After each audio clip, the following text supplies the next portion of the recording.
अच्छा, आप लोगों की ज्योग्राफी की आज शेड्यूल में क्लास नहीं होगी, रीना भारती मैम की, है ना? ठीक, तो ज्योग्राफी का जो वर्ल्ड ज्योग्राफी वाला पोर्शन है वो रीना भारती मैम कवर कर रही हैं आपका। और कौन कर रहा है? एक लोग और भी पढ़ा रहे हैं वर्ल्ड ज्योग्राफी का पोर्शन, है ना? जो भी है, नाम मुझे याद नहीं है। तो दो लोग वर्ल्ड ज्योग्राफी का पोर्शन कवर कर रहे हैं आपका। और हाँ, राजीव त्रिपाठी, ठीक। तो मुझे जो है बोला गया है आपका इंडियन ज्योग्राफी का जो पोर्शन है उस पर डिस्कस करने के लिए, ठीक। तो आज हम लोग इंडियन ज्योग्राफी के जो आपके देखते हैं कितना हो सकता है, एक दो क्लासें और इसके बाद इंडियन ज्योग्राफी के लिए मिलेंगे, ठीक है। तो आज हम लोग इंडियन ज्योग्राफी को डिस्कस करेंगे। आज आज कहाँ शेड्यूल कहाँ क्या दिया है? मेरे पास तो कोई मैसेज नहीं आया, नहीं आया, कोई मैसेज नहीं आया, ठीक है। तो इसलिए जो है आज रीना भारती मैम की क्लास लगी हुई थी, क्लाइमेटोलॉजी की थी आज की शेड्यूल। जो मेरे पास जो शेड्यूल है, अब नया अगर संशोधित किया होगा मेरे पास नहीं भेजा गया। कल शाम को राहुल शर्मा सर ने मुझे कॉल किया था तो उन्होंने कहा था कि आप जो है इंडियन ज्योग्राफी वाला पोर्शन आपको, ठीक है। तो आज हम लोग डिस्कस करेंगे इंडियन ज्योग्राफी के बारे में। कुछ चीजें पहले हम देखें कि हमें पढ़ना क्या क्या होता है, ठीक है। इंडियन ज्योग्राफी में आपको क्या क्या पढ़ना होता है।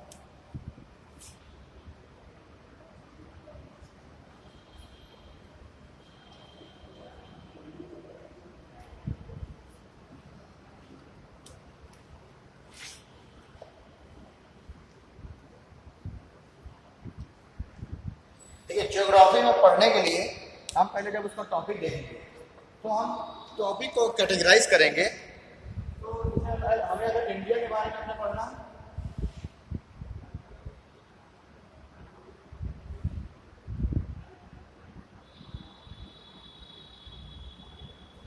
अगर हमें अपने इंडिया के बारे में पढ़ना है तो हमें कुछ चीजें हम देखेंगे कि हमें क्या क्या चीजें ध्यान देनी पड़ेगी। सबसे पहले तो जब हम इसका जब सब्जेक्ट को कैटेगराइज करेंगे, सबसे पहले हम इसको भौतिक भूगोल देखेंगे। भौतिक भूगोल में क्या होता है? भौतिक भूगोल में किस चीज़ों की बात करते हैं हम लोग? जो फिजिकल पार्ट है फिजिकल ज्योग्राफी में, जो भी हमें नेचर के द्वारा डायरेक्ट दी गई चीजें होती है ना, जो हमें नेचर से प्राकृतिक रूप में जो हमें प्राप्त चीजें हैं, उन सभी का अध्ययन किसमें करते हैं? भौतिक भूगोल में। उसमें क्या क्या चीजें होंगी, इसमें अगर देखते हैं क्या क्या चीजें हम देखेंगे इसमें, हमें प्रकृति के द्वारा क्या प्रदत्त है। अगर आप यहाँ से मान के चलिए कैसे जाए तमिलनाडु तक जाइए, आपको क्या क्या स्थलाकृतियां देखने को मिलेंगी। क्रम से चलेंगे, देखिए सबसे पहले हमको अगर हम अपने भारत के उत्तरी प्रदेश से अगर हम जम्मू कश्मीर से तमिलनाडु की ओर यात्रा करें तो हमें सबसे पहले हमें क्या देखने को मिलेगा? उत्तर भारत के पर्वतीय प्रदेश। यानी कि हमको अगर हम फिजिकल डिवीजन देखते हैं इंडिया का तो हमें माउंटेन्स दिखेंगे, ठीक है, हमें मैदान दिखेंगे, प्लेट्यूज दिखेंगे, ठीक है, हमें कोस्टल प्लेन्स दिखेंगे, ठीक, हमें वेजिटेशन दिखेगा, प्लेट्यू हुई गए, और हमें आइलैंड्स दिखेंगे, ठीक, और उत्तर दिखेंगे और रिवर्स दिखेंगे, ठीक। तो रिवर्स हमको या तो माउंटेन्स में हमको रिवर दिख जाएंगे या फिर हमें प्लेन में दिखेंगे। वो ड्रेनेज सिस्टम उसी का पार्ट हो जाएगा, उसी के अंदर इंक्लूड हो जाएगा। चाहे माउंटेन हम देखें या हम देखें क्या प्लेन्स देखें। तो हमने जब फिजिकल डिवीजन किया तो हमको सिर्फ हमने क्या कर दिया, जो हमें नेचर के द्वारा जो प्रदत्त चीजें हैं, ठीक ना, प्रकृति के द्वारा रिफ्ट वैलियां भी इसमें शामिल कर लेंगे हम। दूसरा हम ज्योग्राफी का दूसरा हम कैटेगराइज करेंगे, दूसरे में इसमें हम देखेंगे क्या? आर्थिक भूगोल।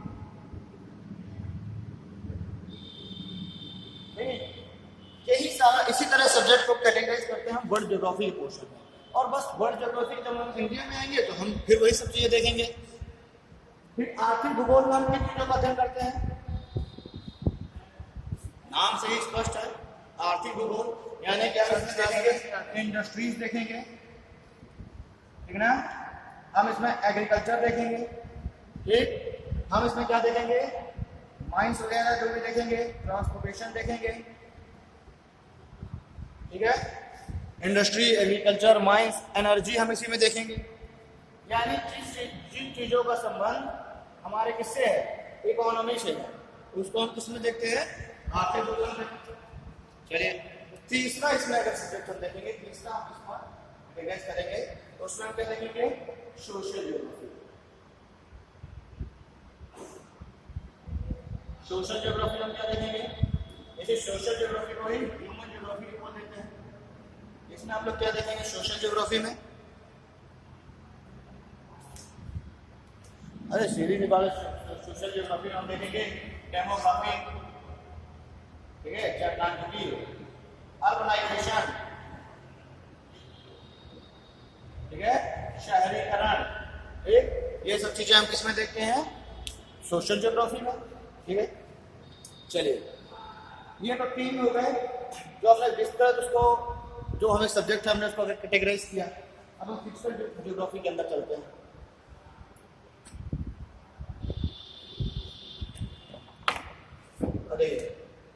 अब अगर फिजिकल ज्योग्राफी के हम अंदर देखते हैं भौतिक भूगोल के अंदर, तो हम किस तरह से हम लोग पढ़ते हैं अपने सब्जेक्ट को, थोड़ा सा 5 मिनट सब्जेक्ट पर डिस्कस कर लें, उसके बाद सीधे मैं स्विच कर जाऊंगा फिजिकल ज्योग्राफी क्वेश्चन।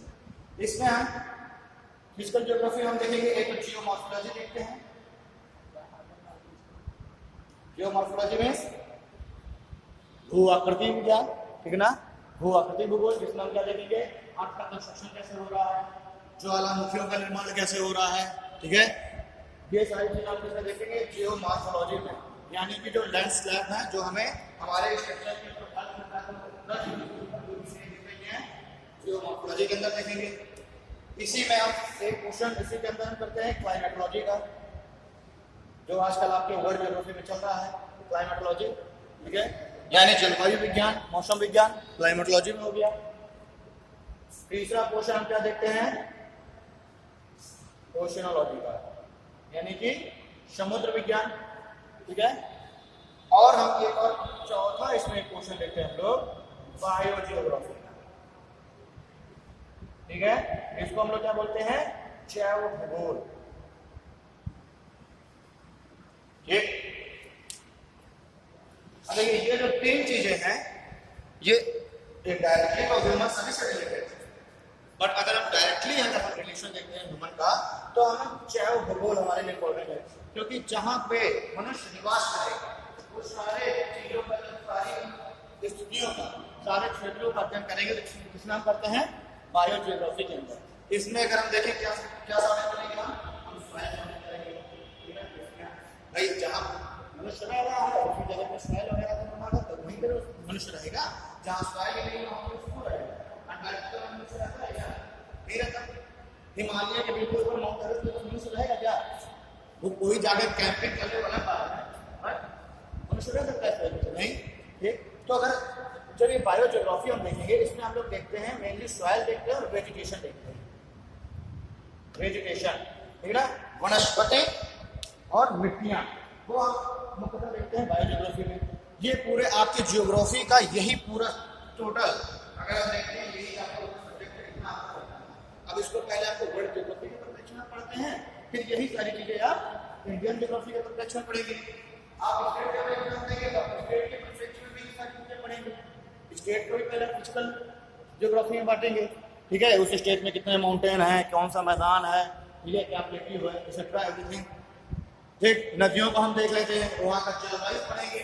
हाँ, ओशियोनोलॉजी, हालांकि भाई अब उत्तर प्रदेश में ओशन नहीं है, उत्तर प्रदेश के परिप्रेक्ष्य में हम ओशियोनोलॉजी थोड़ा पढ़ेंगे, बट जो कोस्टल जो स्टेट है उनमें तो हम वैसे ही पढ़ेंगे, ठीक है।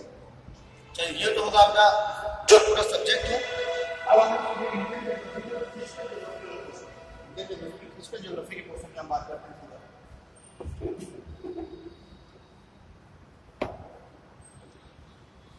देखिए, सबसे पहले अगर आपको युद्ध में जाना है तो आपको चेक क्या करना पड़ेगा कि आपके युद्ध में आपको कौन कौन से औजार लगेंगे, ठीक है।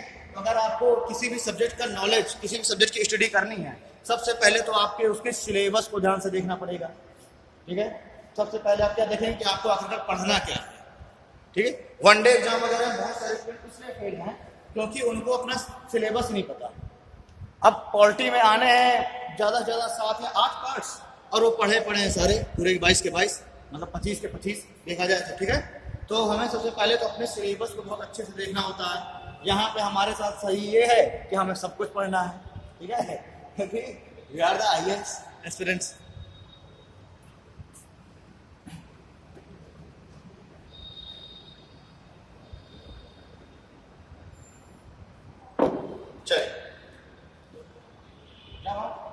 इंडिया का फिजिकल डिवीजन करते हैं, ठीक है ना, यानी भौतिक विभाजन करते हैं, इसमें हमें क्या क्या चीजें पढ़नी है देखिए, हमने इस आकृतियों का हमें अध्ययन करना है ना। सबसे पहले हम देखेंगे उत्तर भारत के पर्वतीय प्रदेश। पहला टॉपिक हमारा क्या हो गया, उत्तर भारत के पर्वतीय प्रदेश। दूसरा टॉपिक इसमें हमें क्या देखना है, उत्तर भारत के विशाल मैदान, उत्तर भारत का विशाल मैदान। इसी को हम क्या कहेंगे, ब्रह्मपुत्र, गंगा व सिंधु का मैदान। ठीक है, और यही तीन मुख्य नदियां हैं। इन्हीं के ड्रेनेज सिस्टम के अंदर सारी छोटी छोटी नदियां समाहित हो जा रही हैं किसी न किसी रूप में। तीसरा टॉपिक हमें क्या देखना है, तीसरा को देखना है प्रायद्वीपीय भारत के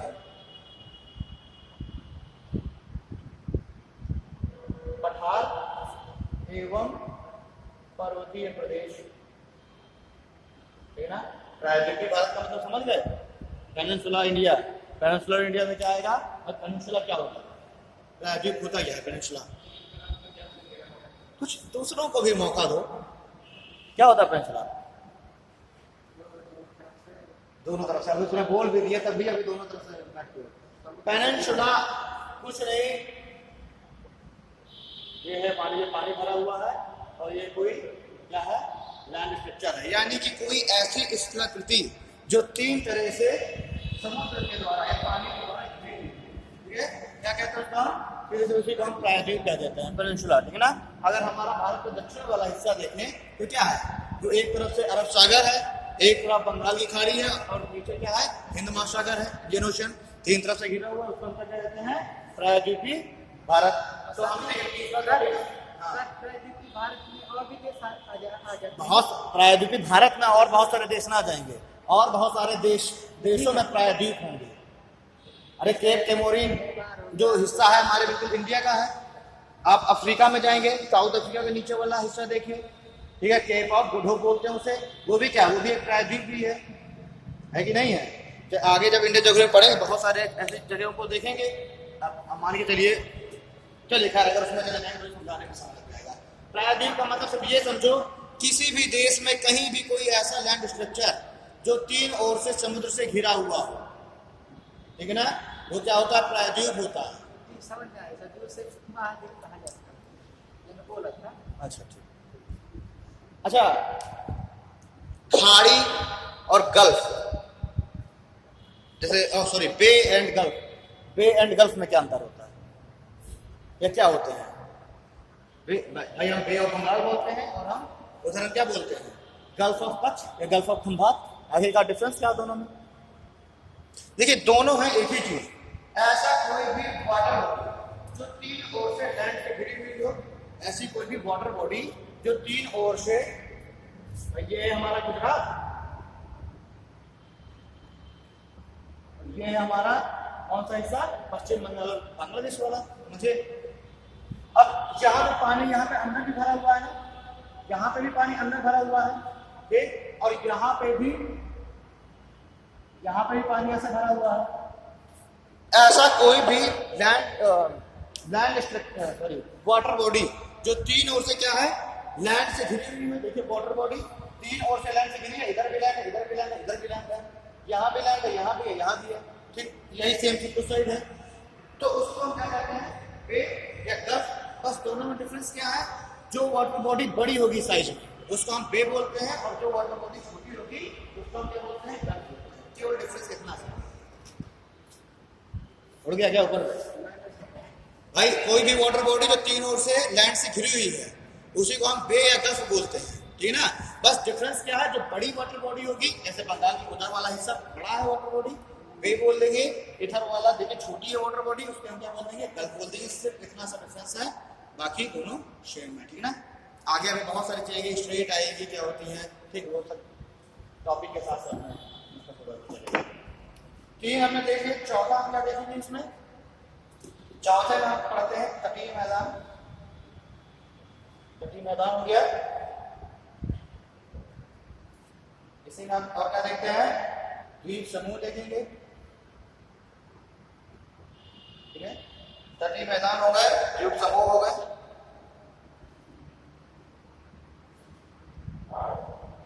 ठीक। ये हो गए आपके 4 टॉपों में हमने इसको बांट दिया, 4 पोर्शन। और कुछ रह जाता है, मरुस्थल रह जाता है, ठीक है। इसे क्या सारे विविध इसी में डाल देंगे, मरुस्थल इसी में डाल दो, ठीक है। चलिए, ठीक, इतना कुछ हमको फिजिकल ज्योग्राफी में देखना है इंडिया में, ठीक। अब आगे बढ़ते हैं।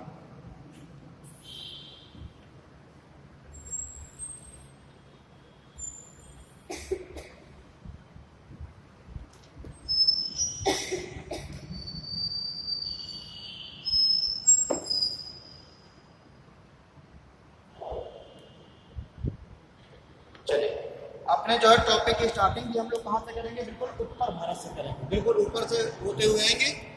सबसे पहले हम लोग देखेंगे जो आज का हमारा टॉपिक है, हम देखेंगे उत्तर भारत के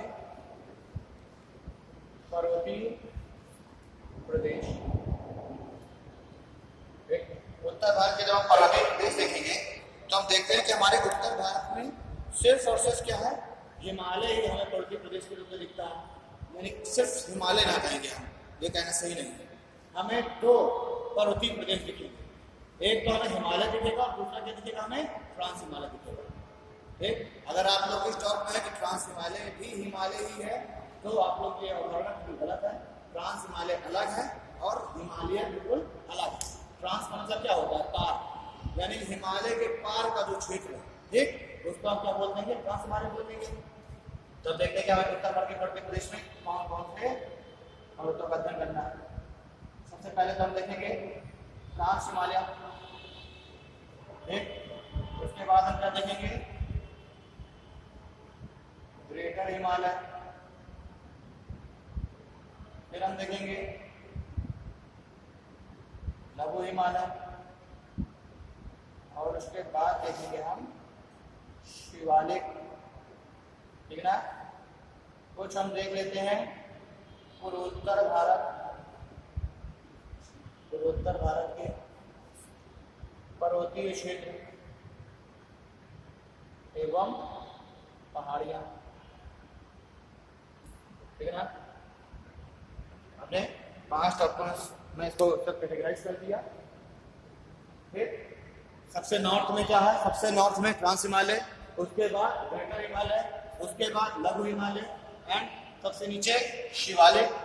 पूर्वोत्तर भारत में हम जाएंगे अपने नॉर्थ ईस्ट में। नॉर्थ ईस्ट में भी कुछ रेंजेस हैं, बशर्ते उनमें से कुछ हिमालय का भी हिस्सा है, कुछ लघु हिमालय का बढ़ा हुआ रूप है, कुछ शिवालिक का बढ़ा हुआ रूप है और कुछ जो प्रायद्वीपीय पठार है उसका भी बढ़ा हुआ हिस्सा है। हिमालय के जो गारो खासी और जयंतिया की जो पहाड़ियां हैं, आपको देखने में इस प्राकृतिक रूप में तो आपको हिमालय से ज्यादा नजदीक दिख रही है, ठीक है। देखने में तो आपको हिमालय से ज्यादा नजदीक लग रही है, क्योंकि उसी के बगल में हिमालय की कुछ रेंजें वहां तक गई हुई है, बट गारो खासी एवं जयंतिया हिमालय का पार्ट नहीं है। वो पार्ट किसका है, प्रायद्वीपीय पठार का, ठीक है ना। यानी कि झारखंड में जहाँ पे आपकी राजमहल की पहाड़ियों का विस्तार है, उसी राजमहल की पहाड़ियों का ही बना हुआ हिस्सा क्या है, गारो खासी एवं जयंतिया, ठीक है। ये बहुत डाउट होता है क्योंकि देखने में तो लग रही है लोग हिमालय का हिस्सा, ठीक है, बट क्या है वो राजमहल की पहाड़ियां हैं उसका बना हुआ भाग है, ठीक है ना। बीच में बस बांग्लादेश का विकास हो गया है, और बांग्लादेश क्या है, एक मालदा गैप में बना हुआ एक देश है, ठीक है। वो आगे बात करेंगे मालदा गैप वगैरह क्या है, ठीक।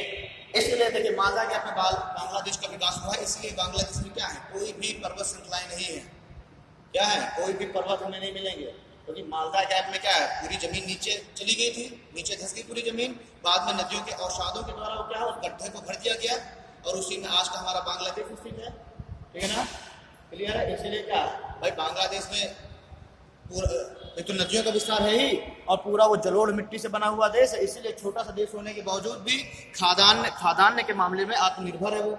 वहाँ की क्योंकि जमीन क्या है, फर्टाइल है, ठीक है ना। तो ये बांग्लादेश का जो निर्माण है वो भी बहुत बाद में हुआ, मतलब है ना, बिल्कुल नया विकसित बिल्कुल वो लैंड स्ट्रक्चर है।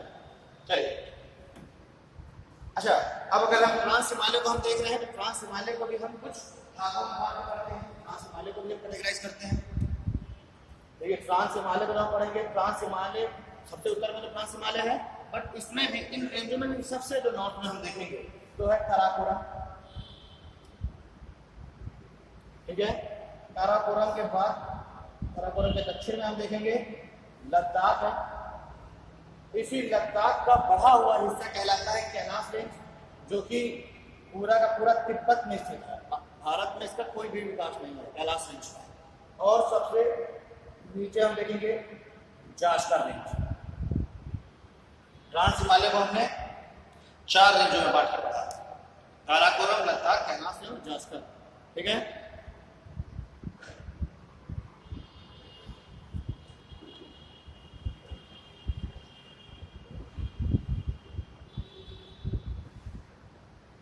जहां जिसको डाउट हो पूछता हुआ चलेगा, क्योंकि तो इस टॉपिक को आज हमें खत्म करना, भले आपको 15-20 मिनट एक्स्ट्रा मिले। काराकोरम कठोर पत्थरों से बनाए कि वैसे क्या ये काराकोरम से बना है? हाँ, कठोर पत्थरों से बना है। देखिए ये एक्चुअल में ये भी आपका क्या है, एक वलित पर्वत ही है। क्या है, वलित पर्वत ही है। ट्रांस हिमालय भी भाई जो वो फिर पूरा टॉपिक आता है प्लेट टेक्टोनिक में। अगर आपको हिमालय और ट्रांस हिमालय का अगर आपको वो पढ़ना है कंस्ट्रक्शन कैसे हुआ, तो फिर आपको प्लेट टेक्टोनिक पूरा पढ़ना पड़ेगा। ठीक है, प्लेट टेक्टोनिक पढ़ने के लिए पहले आपको कॉन्टिनेंटल टेक्टोनिक पढ़नी पड़ेगी। ठीक, उसमें क्या हुआ देखिए। अच्छा, ये टॉपिक आपका हो गया ना।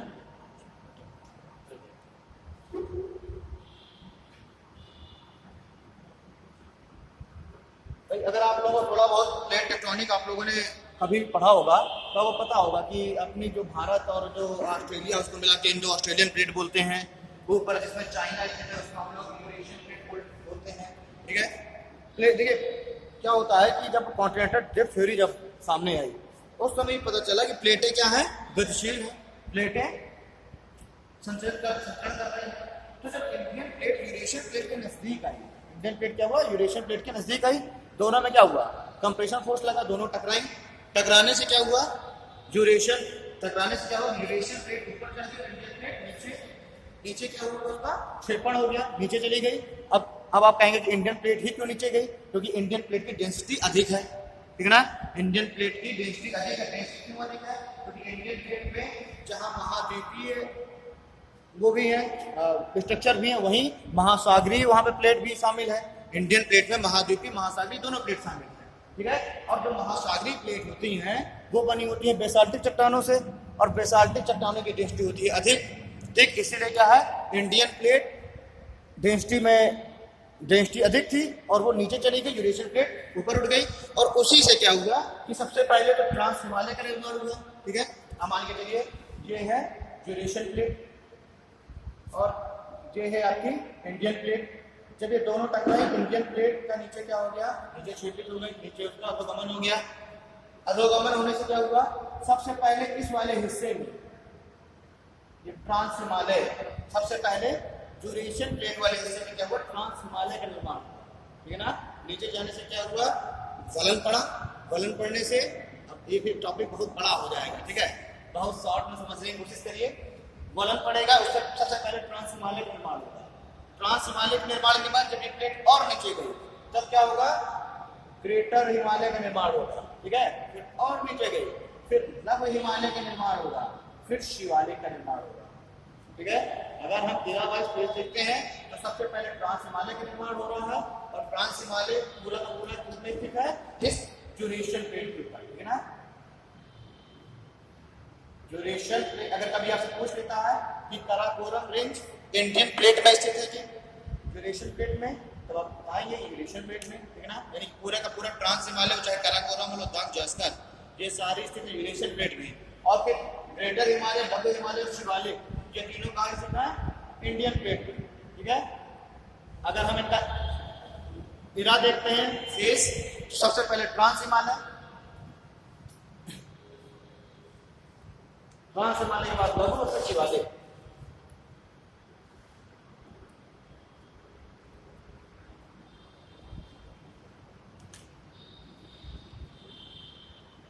देखो जैसे जो ट्रांस हिमालय है ना, जब वलन पड़ा होगा तो उसका भी निर्माण कैसे हुआ होगा, वही जो नीचे भाई टेथिस सागर वाला कॉन्सेप्ट कभी सुने हो, वही सब कॉन्सेप्ट है। वो 33 सागर के अवसादों में वलन पड़ने से उसका निर्माण हुआ। समय के साथ साथ धीरे धीरे वही जो अवसाद हैं रॉक साइकिल की क्रिया के द्वारा क्या हो गए, वो अवसादी चट्टानों में कन्वर्ट हुए, ठीक है ना, मेटामॉर्फिक रॉक्स में कन्वर्ट हुए अब क्या है, वो कठोर रूप उन्होंने ले लिया। पर जो हमारा शिवालिक है वो अभी बिल्कुल सबसे नया है शिवालिक, इसीलिए क्या है वो अभी हमें उन्हीं अवसादों के रूप में दिखाई देता है। अगर आप मसूरी वगैरह जाएंगे तो जो शिवालिक हिमालय का जो रेंज है वो आपको बिल्कुल भुरभुरे मटेरियल से बना हुआ मिलेगा, यानी कि उसमें आपको रेत, बजरी, ठीक है, कंकड़, पत्थर, यही सब चीजों का आपको संगठन देखने को मिलेगा। लेकिन हजारों सालों के बाद वो भी जम करके कठोर हो जाएगा और वो भी चट्टान का रूप ले लेगा। देखिए ऐसा नहीं आप कहें कि उसमें शामिल तो सब होगा, लेकिन अब क्या है, इतना समय हो गया है कि वही जो मटेरियल है वो क्या हो गया, वो रॉक्स में कन्वर्ट हो गया है, ठीक है ना, वो क्या है, रॉक्स में कन्वर्ट हो गया है, सेडिमेंट्री या फिर मेटामॉर्फिक रॉक्स में, ठीक है। इग्निशियस रॉक्स क्या हो रही हैं, इग्निशियस रॉक जो लावा जो बाहर आता है वही चीज जब इग्निशियस रॉक होता है उसमें भी रॉक साइकिल होती है, अवसादी में कन्वर्ट होगा, फिर मेटामॉर्फिक में कन्वर्ट होगा, ठीक है। वो आगे रॉक साइकिल अगर कभी भविष्य में बात हुई या अंतर वर्ल्ड ज्योग्राफी के क्वेश्चन में कोई ना कोई बनाएगा उसमें आपको रॉक साइकिल बनाएगा, ठीक है ना। इग्निशियस फिर सेडिमेंट्री फिर मेटामॉर्फिक, फिर मेटामॉर्फिक से वापस से इग्निशियस में कन्वर्ट हो जाती है, ठीक है ना, वो सब रॉक साइकिल होता है। आज हम अपना टॉपिक ये देखना है, इसमें कंसंट्रेट करते हैं। मैं सोच रहा हूँ एक थोड़ा सा मैप बनाता हूँ मैं, उसमें मैं लोकेट कर देता हूँ एक साथ, तो आपको स्थितियाँ क्लियर होंगी।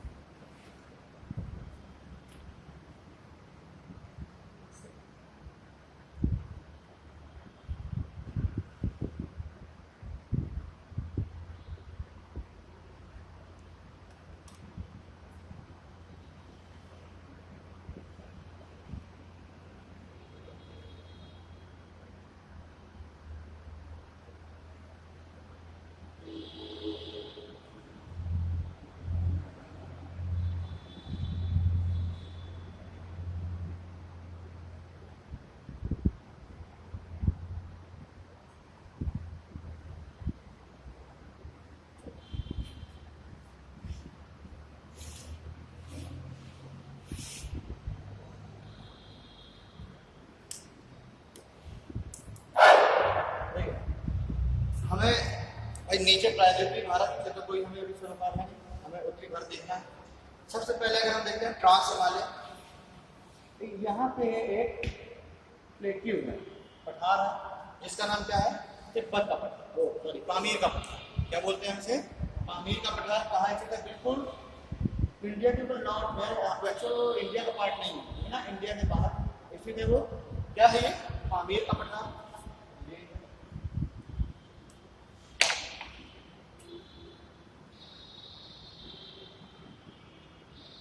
इस पामीर के पठार, इसे पामीर के पठार में पामीर की गांठ भी बोलते हैं,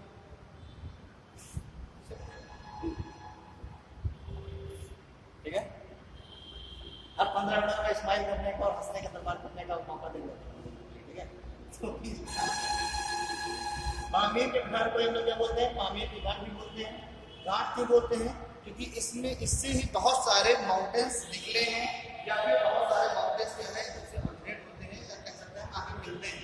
और जब बहुत सारे माउंटेन्स में आके मिलेंगे तो क्या होगा, गांठ जैसी इसका बिल्कुल मिलेगा, वो हमें देखने में क्या मिलेगा, इसमें बहुत सारे माउंटेन्स आके मिल रहे हैं, तो करीब थोड़ी सी गांठ जैसी लगेगी ना, नहीं समझ रहे हैं। देख इसी से एक जो है माउंटेन रेंज निकली है ऐसे, जो कि पूरा चाइना में गई है, एक माउंटेन रेंज निकली है जो कि पूरी चाइना में गई है, इसको हम लोग क्या बोलते हैं, कुनलुन।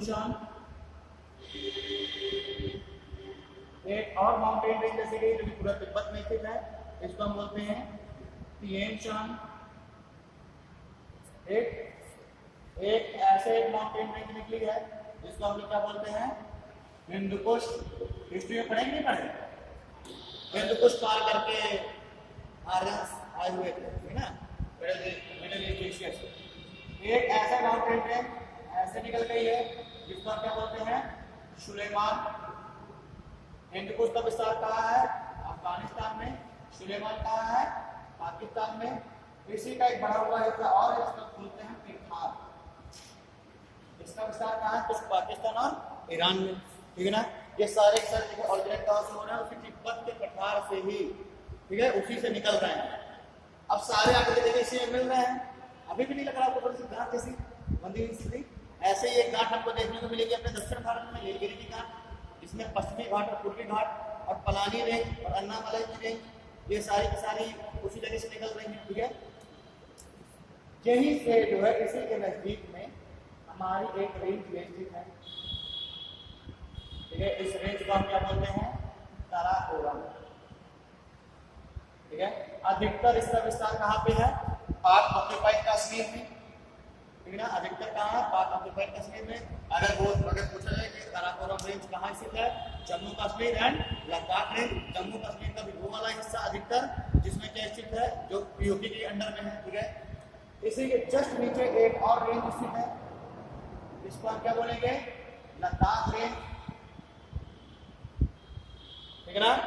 इसी लद्दाख रेंज का ही बड़ा हुआ हिस्सा माना जाता है किसको, कैलाश रेंज को, जिसमें हमारी कैलाश मानसरोवर जिसमें स्थित है, ठीक है। लद्दाख रेंज,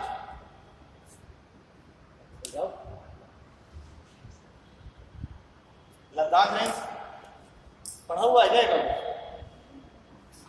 कुछ कर जाएगा किसी में, ठीक है। लद्दाख रेंज के बाद जास्कर रेंज। मुझे आज जो है मेरा टॉपिक जो दिया गया था कि आपको पूरा फिजिकल डिवीजन पूरा खत्म करना है, पर वो कैसे खत्म होता है आप लोग भी जानते हैं, 1.5 घंटे में कैसे खत्म होगा। वो बस मैं आपको नाम बता दूं, इसमें हिमालय नाम पढ़ना ट्रांस, और ये हिमालय, बस हो गया, टॉपिक खत्म हो गया। और माउंट एवरेस्ट बोला तो कहाँ है, K2 बता दूं, गंगानगर बोला तो खत्म हो गया, चलिए आगे पढ़ाई। तो कोई मतलब है नहीं वैसे पढ़ाने का, इससे अच्छा तो ना ही आप लोग पढ़ो, ज़्यादा सही है। फिर क्या है, जास्कर रेंज। ये चारों क्या होता है, काराकोरम के हिस्से हैं, ये चारों किसके हिस्से हैं, काराकोरम के, ठीक है ना। इसी के नीचे आपको क्या देखने को मिलेगा, ग्रेटर हिमालय, क्या देखने के लिए मिल रहा है, ग्रेटर हिमालय, ठीक। ग्रेटर हिमालय के बाद हमको देखने को मिलेगा लघु हिमालय, लेकिन लघु हिमालय बहुत ही कटा छटा अपर्धित रूप में हमें देखने को मिलता है, अलग अलग रेंजों में हमें देखने के लिए मिलता है।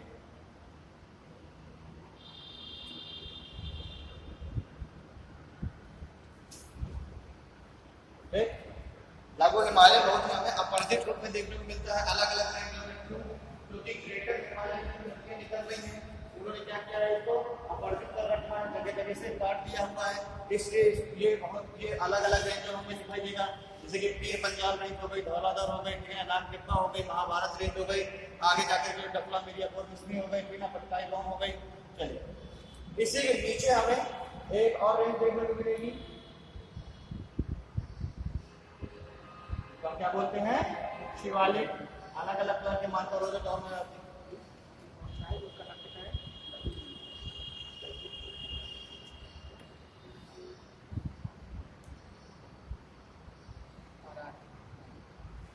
देखिए ये भी लघु हिमालय ही है। अब देख रहे हैं लोग, ये तो इंडिया के मैप के बाहर बना हुआ है, आगे का ये है क्या, जो कि म्यांमार और नॉर्थ ईस्ट हमारे जो इधर के अरुणाचल प्रदेश, नागालैंड, मणिपुर, मिजोरम, इनके बीच क्या करता है, एक प्राकृतिक सीमा का निर्धारण करता है, कौन, अराकान व्योमा। इसी का हमारे हिमालय का ही विस्तार क्या माना जाता है, अंडमान एवं निकोबार। अंडमान एवं निकोबार जो द्वीप समूह है वो हमारे इसे हिमालय का ही विस्तार माना जाता है, ठीक है। बस क्या है, बीच में आपको यहाँ पे गैप दिख रहा है, क्योंकि क्या हुआ, समुद्र ने यहाँ पे इसको अपॉर्चुनिटी कर दिया है, ठीक है।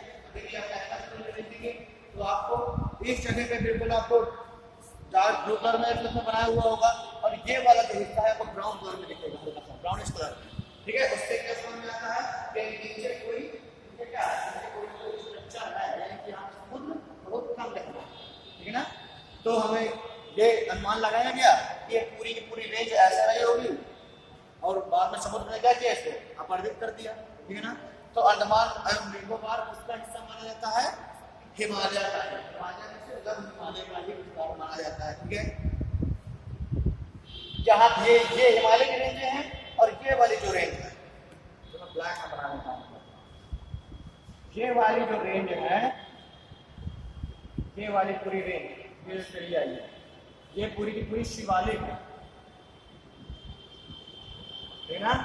जो ब्लैक से है ये क्या है, शिवालिक है, और ऊपर क्या है, लघु हिमालय। भाई पश्चिम में तो शिवालिक और लघु हिमालय के बीच में हमें काफी अच्छा खासा डिस्टेंस देखने को मिलेगा, बट जैसे जैसे पूर्व में जाएंगी तो सिक्किम के बाद, सिक्किम से मान के चलेगी लघु हिमालय और शिवालिक बिल्कुल से आपस में चिपक सी गई है। वहां पे हमको अंतर करना दोनों में बहुत ही मुश्किल हो जाता है, और शिवालिक है और लघु हिमालय, ठीक है। चलिए यहाँ मैप में मैं इतना एक्चुअली नहीं बना पाया हूँ, इसको मुझे और थोड़ा सा ऐसे बनाना चाहिए था, थोड़ा सा नीचे से करके, थोड़ा सा आप लोगों को ज़्यादा नहीं रहता। ये कुछ ऐसे है, इधर पे क्या है, इन दोनों के बीच में डिफरेंस ज़्यादा है, और यहाँ जाते हैं डिफरेंस कम हो जाना है, ठीक है ना। इसीलिए ये जो डिफरेंस जो है यहीं पे आपका दून एवं द्वार स्थित है। दून मीन देहरादून, ठीक है, यहाँ दून कहते हैं, और पश्चिम में द्वार कहेंगे, हरिद्वार, ठीक है ना। ये दून और द्वार यही स्थित है ना, ठीक। लघु हिमालय और ग्रेटर हिमालय के बीच में जो वैली स्थित है, जो घाटियां, उनमें से कौन कौन मुख्य है, कश्मीर की घाटी, स्पीति वैली, काठमांडू की घाटी, ये सारी की सारी ग्रेटर हिमालय लघु हिमालय के बीच में स्थित है। टॉपिक कराऊंगा उसका सख्त करेंगे, ठीक है। कभी आपसे पूछ लेता है दून एवं द्वार किन रेंजों के बीच में स्थित है, तो लघु हिमालय और शिवालिक, ठीक है। ये देखिए आपने पूरा लोकेट कर दिया सारी रेंजेस, ठीक है। कुछ रेंजेस जैसे यहाँ पे भी है, यहाँ पे भी एक आपकी ये हो गई, त्रिपुरा में हो गई जो माउंटेन। अब देखिए यहाँ पे है आपको गारो, खासी एवं जयंतिया, मेघालय का हिस्सा है ना ये, गारो, खासी एवं जयंतिया। मैं आपसे क्या बता रहा हूँ कि ये हमारा जो मुख्य जो भारत था, भाई हमारा जो मुख्य भारत है वो तो इतना ही था ना, हमारा मुख्य भारत तो इतना ही था, ठीक है, जो अफ्रीका से टूट करके इधर की ओर इसका संकलन हुआ। बाद में ये जो ये वाला जो हिस्सा है, ये तटीय मैदान वाला, बाद में निर्मित हुआ। नदियां अपने साथ अवसाद ले लेके समुद्र में गिरी, और समुद्र के किनारे उन्होंने क्या किया, तटीय मैदान का निर्माण कर लिया, ठीक है ना।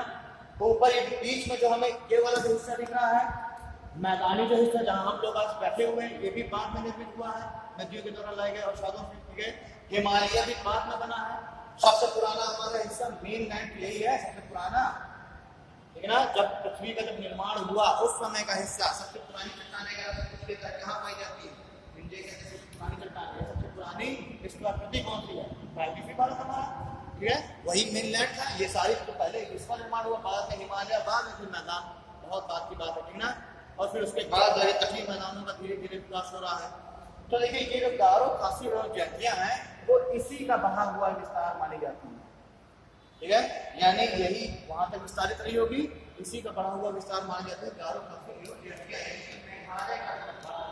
अभी 2-3 साल पहले जो है कुछ जीवाश्म मिले थे, और कुछ जीवाश्म फॉसिल्स मिले थे हमें, कहाँ, मेघालय के पठार में, जिनको साइंटिस्टों ने कहा है कि ये भारत में मिले हुए सबसे पुराने अवशेष, ठीक है ना, भारत में मिले हुए सबसे पुराने, तकरीबन 14 लाख साल पहले से भी पहले के अवशेष है, ठीक है ना।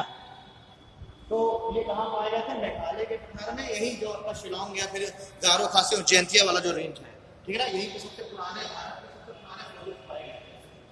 साइंटिस्टों ने कहा कि ये जो है इसका भाई, इसका जब क्या किया गया, इसका जब इसकी जांच की गई, ठीक है ना, रिसर्च से पता चला कि इसकी जो चट्टानें हैं ये मैच किससे कर रही है, ये तो प्राकृतिक भारत से मैच कर रही है चट्टानें, ये हिमालय से तो मैच ही नहीं कर रही। उससे हम लोगों ने क्या अनुमान लगा लिया, या हम किस डिसीजन पहुंच गए कि ये हिस्सा जो है इसी तरह है, यानी इसका बढ़ा हुआ विस्तार था। बाद में क्या हुआ, कुछ ऐसे प्राकृतिक स्थितियां हुई, या फिर प्राकृतिक माता क्या हो गया, या फिर नदियों ने, भाई यहाँ से कितनी सारी नदियां बांग्लादेश जा रही है, देखिए बांग्लादेश को नदियों का देश बोलते हैं, पता है ना, हजारों नदियां हैं बांग्लादेश में, मतलब वहाँ बाढ़ आना बिल्कुल एक नॉर्मल सी बात है, ठीक है ना, सबसे ज्यादा नदियां बांग्लादेश के। तो नदियों ने क्या किया भाई, जो हिमालय से जो नदियां निकलती हुई चली आ रही हैं, उन्होंने क्या किया, इस पूरे क्षेत्र को अपरदित कर दिया, ठीक, मालदा गैप की भी क्रिया हुई, उससे भी उसका वो हो गया, अधोगमन हो गया, ठीक है ना। तो ये अब हमको बिल्कुल अलग दिख रहा है, हिमालय के नजदीक दिख रही है गारो, खासी और जयंतियां, इससे दूर दिख रही है, बट क्या है इसका हिस्सा। ये आपसे पूछ सकता है कभी भी कि मेघालय का जो पहाड़ियां है वो एक्चुअल में किसका हिस्सा है ना, किसका पार्ट है, तो ये आपको ध्यान रखना है कि इसी का पार्ट है। और यही जो ऊपरी बढ़ी हुई जो पहाड़ी है ना, इसे हम राजमहल की पहाड़ी बोलते हैं, ठीक है। ये वाला जो हिस्सा ये अरावली है, ठीक, यानी जो हमारा प्राकृतिक भारत, अगर कभी आपसे पूछ लेता है कि इसकी स्थिति कैसी है, ठीक है ना, यानी इसकी जियोलॉजिकल कंडीशन कैसी है, जियोग्राफिकल, ठीक है ना। हमको सिर्फ ध्यान देना है कि मान के चलिए दो सांड हैं, लड़ रहे हैं, ठीक है ना, दो सांड लड़ रहे हैं। अब लड़ेंगे कैसे? सिर उनका नीचे होगा, ठीक है, पीछे से थोड़ा सा उठे हुए होंगे। वही हमारा प्रायद्वीपीय भारत, बिल्कुल दो सींग है उसकी, सांड की दो सींग है, और थोड़ा सा ऐसा ही बिल्कुल उत्तर की ओर झुका हुआ है हमारा प्रायद्वीपीय भारत, ठीक है। नीचे से क्या है, उठा हुआ है, अपलिफ्ट है, ठीक। मतलब इमेजिन करिए भाई, शेयर मार्केट में देखा है बुल को कैसे नीचे की ओर सिर रहता है, बस वही मान के चलिए ऐसा ही हमारा प्रायद्वीपीय भारत या लड़ता हुआ, ठीक है ना। दो सींगे हो गई, यहाँ से उठा हुआ है, नीचे इधर की ओर थोड़ा सा ढाल है, तभी नदियां, कुछ नदियां उत्तर की ओर बह रही हैं, ठीक है। चलिए देखिए, ये वाला जो हिस्सा था, ये वाला जो हिस्सा है, ठीक है ना, ये क्या हुआ, कुछ पृथ्वी की आंतरिक क्रियाओं के कारण ये पूरा हिस्सा नीचे धंस गया, ठीक है ना। ये हिस्सा क्या हो गया, पूरा नीचे धंस गया, एक खड्ड का निर्माण हो गया, ठीक है ना। अब जब ये हिस्सा पूरा नीचे धंस गया, यहाँ जो पर्वत, जो यहाँ पे इसका विस्तार था, ये भी पूरा पूरा नीचे समाहित हो गया। अब क्या हुआ, वहाँ एक गैप बन गया, एक खड्ड बन गया। उसमें क्या हुआ, देखिए यहाँ हिमालय से सैकड़ों नदियां आ रही हैं, और हिमालय से क्या कर रहे हैं, अपने साथ औषधों को लेके आ रही हैं। उन्होंने क्या हुआ, वो इसी गैप में जो खड्ड है उसमें क्या हुआ, वो गिरती रही हजारों लाखों साल तक गिरी, और क्या अपने साथ जो औषध लेके आ रही है, उससे क्या हुआ, उस पूरे खड्डे को भर दिया। और जब भर दिया तो वो क्या, पूरा एक लैंड स्ट्रक्चर उसने रूप ले लिया, ठीक है। वो हमें बिल्कुल उसकी आकृति दिखने लग गई, वही है मालदा गैप, और कुछ नहीं है। और उसी मालदा गैप के ऊपर निर्माण किसका हो गया है, बांग्लादेश का। वो हमारे बंगाल का हिस्सा था पूरा, बंटवारे के बाद क्या हुआ, बांग्लादेश बन गया, ठीक है। तो बांग्लादेश क्या पूरा का पूरा मालदा गैप के ऊपर स्थित है। अब जब इनका माउंटेन्स का निर्माण हो रहा था, तो उस समय तो मालदा गैप नीचे पड़ा हुआ था, खड्डा, यानी कि वो उसमें निर्माण हुआ रहा होगा, लेकिन वो सारी नीचे चले गए, ठीक। अब इसीलिए क्या है, अब ये बिल्कुल नवीन जलोढ़ मिट्टी के द्वारा निर्मित है, इसीलिए इसमें कोई भी आपको माउंटेन रेंज नहीं देखने को मिलेंगे, ठीक है ना। सारा का सारा क्या, जलोढ़ मिट्टी से निर्मित क्षेत्र है, ठीक। नदियां इसमें अभी भी, भाई जो नदियां पहले बह रही थी उनमें से अधिकांश नदियां तो अभी बह रही हैं, उसने रास्ता बदल के वही कुछ नई बही, ठीक है ना। ऐसे करके क्या है, बांग्लादेश में सबसे ज्यादा नदियां बह रही हैं बांग्लादेश से ही। वो क्या अपने साथ नई नई जलोढ़ मिट्टी लेके आएंगी, ठीक है। इसीलिए पूरा वो खादर मिट्टी का क्षेत्र है, और जब खादर जलोढ़ मिट्टी का क्षेत्र है तो इसीलिए वो क्या है, खाद्यान्न के एग्रीकल्चर के मामले में वो बहुत अग्रणी है। इतना सा देश होने के बावजूद जूट के उत्पादन में सबसे ज्यादा आगे है ना, गलत कह रहा है, ठीक है। जूट कहाँ उत्पादित होता है, नई जलोढ़ मिट्टी में, ठीक है। जो जितनी ज्यादा फर्टाइल मिट्टी होगी, बहुत ज्यादा बिल्कुल दलदली टाइप, मतलब बहुत ज्यादा समझ रहे हैं, खादर मिट्टी होगी, ये पूरा का पूरा खादर मिट्टी का क्षेत्र है। इसीलिए यहाँ पे चावल और जूट हो रहा है इतना कुछ, ठीक है। बांग्ला गैप बस वही है, पूरा लैंड नीचे चला गया था, खड्ड बन गया था, उसकी कोई बात नहीं किया, ठीक है। उसमें बांग्लादेश में निर्माण हो गया, ठीक है। चलिए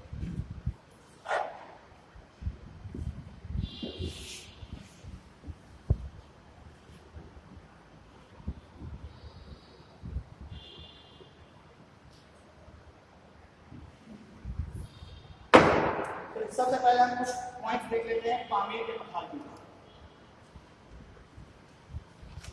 इसको देखिए, एक तो इसको हम पामीर की गांठ भी बोलते हैं, मैंने सब बता दिया क्यों, बोलने इंसान हिंदुकुश सुलेमान सारी की सारी फिर इसी से निकल रही हैं, इसलिए हमने पामीर के पठार को हमने पामीर की गांठ भी बोलते हैं। इसी का हम क्या बोलते हैं, विश्व की छत के नाम से भी जानते हैं इसे हम। पामीर के पठार को हम लोग बचपन में पढ़ते चले आ रहे हैं, विश्व की छत किसको बोलते हैं, पामीर के पठार को।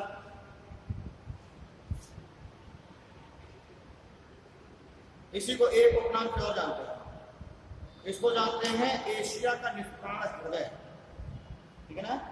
एशिया का निष्प्राण हृदय के नाम से भी इसको जानते हैं हम, पामीर के पठार को। क्या हो गया, एशिया के निष्प्राण हृदय के नाम से जानते हैं। विश्व का सबसे ऊंचाई पर स्थित पठार, विश्व का सबसे ऊंचा पठार है, ठीक है। बस इससे ज्यादा इसको जानने की आवश्यकता नहीं है हमको। अब हम आते हैं सीधे ट्रांस हिमालय में, हम आएंगे ट्रांस हिमालय का हम टॉपिक देखेंगे काराकोरम। ट्रांस हिमालय का पहला टॉपिक देखेंगे क्या, काराकोरम रेंज। ठीक है, काराकोरम रेंज का विस्तार की हम बात करते हैं तो क्या है उसका विस्तार, काराकोरम रेंज का जम्मू कश्मीर एवं लद्दाख में, ठीक है, जम्मू कश्मीर और लद्दाख में इसका विस्तार है। एक अधिकांशतः इस जम्मू कश्मीर में ये पीओके के क्षेत्र में इसका विस्तार हमें देखने को मिलेगा। इसी के बिल्कुल पश्चिम में हमको एक पीक दिखाई देगी, हमको एक चोटी दिखाई देगी, सबसे बिल्कुल वेस्ट में पश्चिम में इसके सिरे पे एक हमको चोटी दिखाई दे रही है, इसका नाम क्या है, गार्डविन ऑस्टिन, ठीक है, या इसी को हम क्या बोलते हैं, K2। इसकी अगर हाइट की बात कर लेते हैं 8611 मीटर,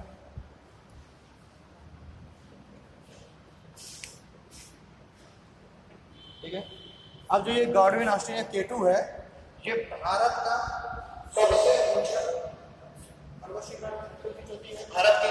लेकिन आपके एग्जाम में आपको कैसे ध्यान देना है, अगर उसने कहा भारत की सबसे ऊंची चोटी कौन सी है तो हम बताएंगे गार्डविन ऑस्टिन।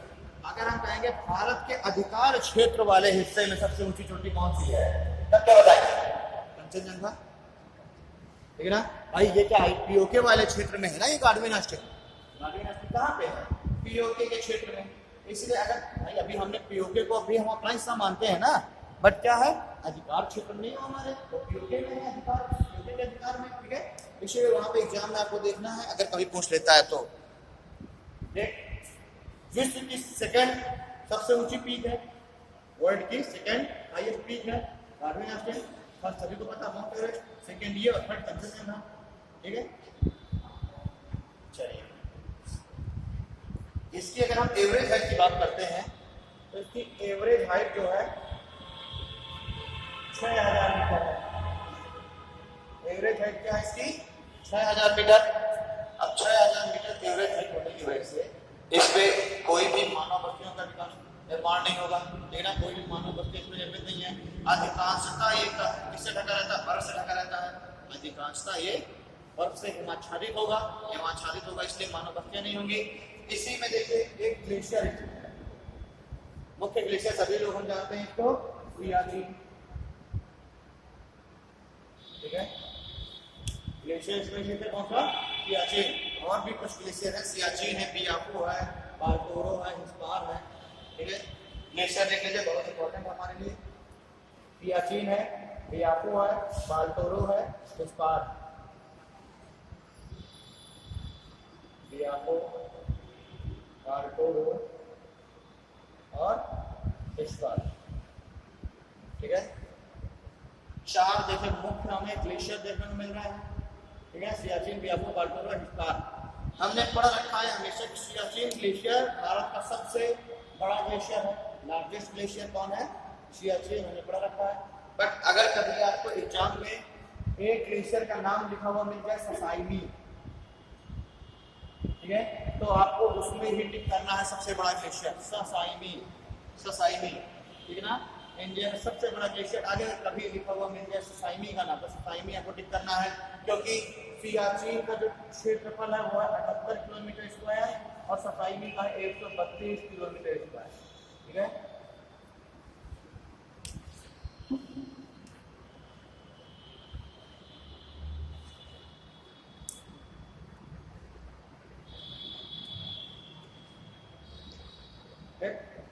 ये मुख्य इसमें क्या हो गए, ग्लेशियर हो गए। ये स्थित किसमें है, यूरेशियन प्लेट में, यूरेशियन प्लेट का हिस्सा है ना, ये पूरा यूरेशियन प्लेट में स्थित है। अब इसमें क्या है, कुछ हमको देखने हैं, हमने इसमें पीक्स देख ली, ग्लेशियर देख लिए, कुछ पासेस भी देख लिए साथ में, कुछ दर्रे।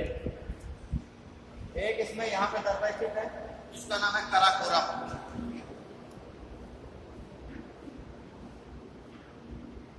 काराकोरम लद्दाख वाली रेंज में स्थित है। ये भारत का सबसे ऊंचाई पर स्थित है, भारत का सबसे ऊंचाई पर स्थित दर्रा है कौन सा, काराकोरम। 6000 मीटर की ऊंचाई पर स्थित है ना, सबसे ऊंचाई पर स्थित दर्रा है कौन सा, काराकोरम। कुछ और कुंगरेव, ठीक है। एक दर्रा और है कुंगरेव, लेकिन वो कभी घर में पूछ लेता है कुंगरेव।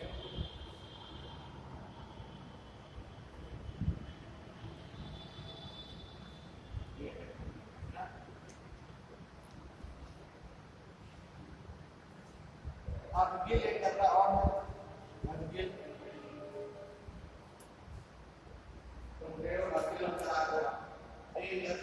इसका सबसे इम्पोर्टेंट नाम है ये काराकोरम, ठीक है ना, क्योंकि क्या है सबसे ऊंचाई पर स्थित दर्रा है काराकोरम, ठीक है। तो हमें काराकोरम हमारे लिए देखिए इसमें इम्पोर्टेंट क्या क्या है। काराकोरम हमारे लिए इम्पोर्टेंट इसमें ससाइमी और सियाचिन, सियाचिन को विश्व का सबसे ऊंचाई पर स्थित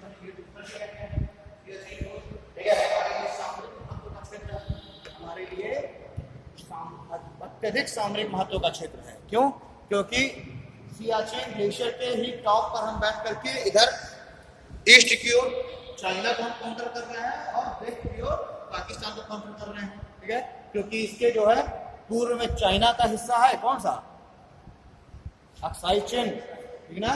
इसके पूर्व में चाइना का अधिकार वाला क्षेत्र अक्साई चीन है और इसके वेस्ट में क्या है, यूके वाला हिस्सा है, ठीक है, जिसमें पाकिस्तान कब्जा करके बैठा हुआ है, ठीक है। तो हम इसी सियाचिन ग्लेशियर के ही टॉप पर बैठ के, पीक पर बैठ के हम क्या कर रहे हैं, इन दोनों को काउंटर कर रहे हैं। यहाँ वर्ष भर माइनस में टेम्परेचर रहता है और -48 डिग्री सेल्सियस तक इसका टेम्परेचर नीचे गिरता है, ठीक है ना। यानी कि माइनस में टेम्परेचर पूरे वर्ष रहता है और कितना चला जाता है, -48 डिग्री सेल्सियस से भी कभी कभी नीचे चला जाता है। तो सोचिए हमारी जो इंडियन आर्मी है वो हमेशा माइनस टेम्परेचर पे कहाँ रहती है, सियाचिन पे, उसको छोड़ के भी नहीं नीचे उतरती। क्यों? क्योंकि अगर छोड़ के उतर आएगी तो इस पे पाकिस्तान और चाइना दोनों बिल्कुल आंख गड़ाए हुए बैठे हैं, वो तुरंत कब्जा कर लेंगे और उन्होंने अगर कब्जा कर लिया तो हमारे पूरे लद्दाख वाले रेंज को क्या करेंगे, बिल्कुल से अलग कर सकते हैं, बना सकते हैं, ठीक है ना। इसलिए हमारे लिए सामरिक महत्व का क्षेत्र है, क्योंकि सबसे उस पूरे रेंज का सबसे ऊंचाई का क्षेत्र है सियाचिन। समझ रहे हैं ना बात को? उस पूरे क्षेत्र में सबसे ऊंचाई पर सियाचिन। अब ऊंचाई में बैठ करके नीचे वाले लोगों को क्या किया सकता है, टारगेट किया सकता है, काउंटर किया सकता है। इसलिए हमें हमेशा सियाचिन के बिल्कुल टॉप पे रहती है, वो पोस्ट कभी छोड़ती नहीं है, ठीक है, क्लियर है ना। इसीलिए हम देखते हैं कि हमेशा सर्दियों में चाइना तो ज्यादा एग्रेसिव हो जाता है, तो चाइना ये समझता है कि जो इंडियंस हैं तो क्या वो सर्दियों में रहने के आदि तो है नहीं, क्योंकि हमारे इंडिया की जो क्लाइमेट है वो शीतोष्णकटिबंधीय तो है नहीं, ठीक है ना, शीतकटिबंधीय है नहीं, वो है तो उपोष्णकटिबंधीय ही है। तो उनको लगता है कि जो इंडियन आर्मी है वो क्या है, बहुत ज्यादा सर्दियों में यहाँ सर्वाइव नहीं कर पाएगी। और चाइना क्या है, चाइना शीत कटिबंध में स्थित है, शीतोष्ण कटिबंध में स्थित है, यानी वहाँ की जो आर्मी है वो सर्दी वाले क्षेत्रों में भी लड़ने के लिए कैपेबल है बड़े अच्छे ढंग से। इसलिए वो हमेशा सर्दियों में एग्रेसिव हो जाती है, हो जाता है चाइना। उसे लगता है कि सर्दियों में ये क्या करेंगे, जब माइनस में टेम्परेचर चला जाएगा बहुत नीचे, तब इंडियन आर्मी छोड़ के पोस्ट को अपने नीचे आ जाएगी, ठीक। और ऐसा एक बार हो चुका है, इंडियन आर्मी सर्दियों में नीचे आ गई थी और जब वो सियाचिन में वापस पहुंची इंडियन आर्मी, तब क्या देख रही थी कि पाकिस्तान ने उस पोस्ट पे कब्जा कर लिया था और तभी हमने मिशन मेघदूत चलाया था, ठीक है ना। इस सियाचिन को हमने छुड़वाने के लिए क्या किया था, मिशन मेघदूत चलवाया था, ठीक है ना। चलिए काराकोरम की बहुत बात होगा।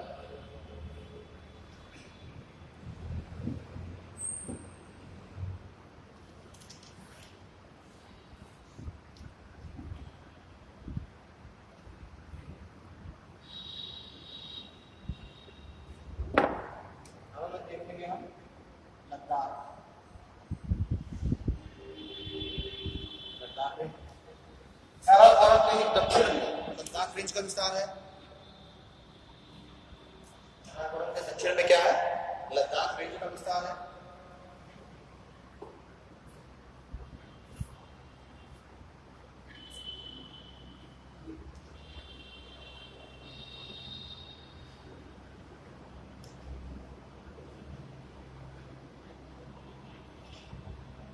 दक्षिण में क्या है, लद्दाख रेंज का विस्तार, ये भी यूरेशियन प्लेट का हिस्सा है। इस लद्दाख रेंज में यहाँ पे दो शहर स्थित हैं, दो शहर, एक लेह और एक द्रास। एक क्या है, लेह और दूसरा द्रास। ये जो लेह है ये भारत का सबसे शुष्क स्थल माना जाता है, सबसे शुष्क ड्राई, यानी कि यहाँ जो बारिश है वो 10 सेंटीमीटर से भी कम वर्षा होती है। ये जो है सबसे शुष्क क्षेत्र माना जाता है, यहाँ बारिश 10 सेंटीमीटर से भी कम प्राप्त होती है। लेह में बारिश, ठीक है।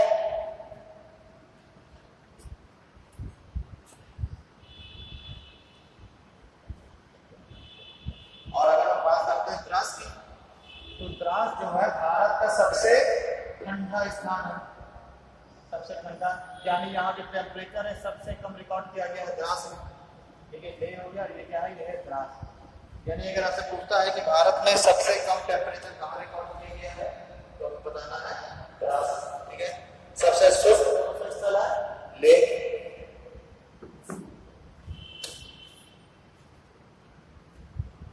इसी में कुछ घास के मैदान पाए जाते हैं, लद्दाख में। ठीक है, कुछ घास के मैदान पाए जाते हैं।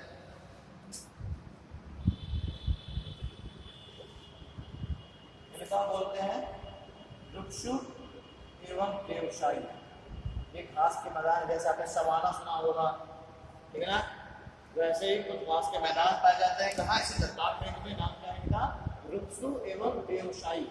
ठीक है, रुक्षु एवं देवशाही घास के मैदान पाए जाते हैं लद्दाख रेंज में। आपसे कोई पूछ लेता है कि देवशाही घास के मैदान किस रेंज में पाए जाते हैं, किस में पाए जाते हैं, उसमें आपको ग्रेटर हिमालय में लिख देगा, पीर पंजाब धौलाधर भी कुछ लिख देगा, और लद्दाख भी लिखा होगा, तो आपको लद्दाख ध्यान देना है। इन केस अगर लद्दाख नहीं लिखा होता तो ट्रांस हिमालय लिखा होगा। भाई लद्दाख ट्रांस हिमालय का ही तो हिस्सा है, तो अगर उसने ट्रांस हिमालय, ग्रेटर हिमालय, लव हिमालय, शिवालिक दिया होगा तो ट्रांस हिमालय, अगर उसको भी कैटेगराइज किया है तो लद्दाख। ठीक है, इसी में एक चोटी है, इसका नाम है राकापोसी। क्या नाम है, राकापोसी। ये भारत की सर्वाधिक तीव्र ढाल वाली चोटी। ये क्या है, भारत की सर्वाधिक तीव्र ढाल वाली चोटी है।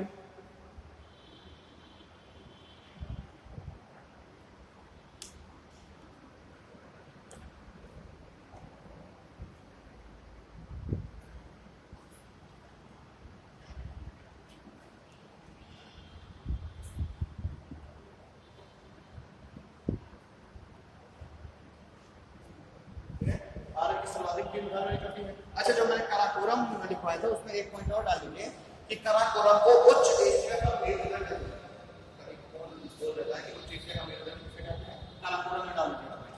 काराकोरम वाले में काराकोरम को उच्च एशिया का मेरुदंड बोलते हैं। ठीक है ना, मेरुदंड क्या होता है, रीढ़ की हड्डी। ठीक है, उसको क्या बोलते हैं, नाम देखिए, उच्च एशिया का मेरुदंड। काराकोरम को एक कृष्णगिरी के नाम से भी जानते हैं। काराकोरम को कृष्णगिरी के नाम से भी जानते हैं। उसे काराकोरम के पॉइंट है, काराकोरम को ही कहीं कहीं जैसे माउंट एवरेस्ट के पास सागर माथा कहते हैं ना, और तिब्बत में क्या बोलते हैं, चमोलुंगमा, हम लोग माउंट एवरेस्ट, उसी तरह काराकोरम को बोलते हैं कृष्णगिरी। ठीक है, तिब्बती लोग उसे गसेरब्रह्म भी बोलते हैं, वो मतलब नहीं गसेरब्रह्म, कृष्णगिरी इंपॉर्टेंट है, कृष्णगिरी बोलते हैं। ठीक है ना, लद्दाख में और बहुत कुछ खास है नहीं, लेह हो गया, द्रास हो गया, राकापोसी हो गया, रुक्षु देवशाही घास के मैदान हो गए। ठीक है, इसकी भी एवरेज हाइट वही 6000 से 6200 मीटर के आसपास होगी, अधिकतर बर्फ से ढका हुआ होगा। ठीक है ना, लेह और द्रास कुछ ऐसी जगह छोड़ करके बाकी इसमें भी बहुत अधिक मानव बस्तियां नहीं है। ठीक है ना, पर्यटन के लिहाज से भी बहुत खास इंपॉर्टेंट नहीं है, क्योंकि पर्यटन तो वही होगा ना जहाँ घूमने के लिए अनुकूल परिस्थितियां होंगी। ठीक है, तो ठीक इसी के ये जो लद्दाख है, इसी लद्दाख के से निकल रही है कौन, सिंधु नदी।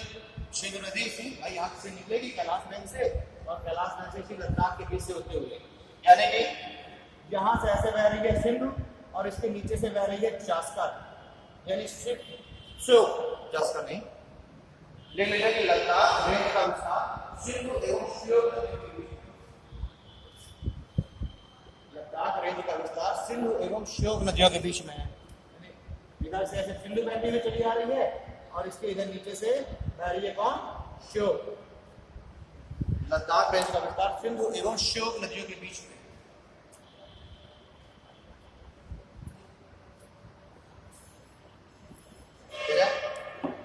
यहीं पे एक झील स्थित है, एक लेक, क्या नाम है, एक लेक स्थित है लद्दाख में।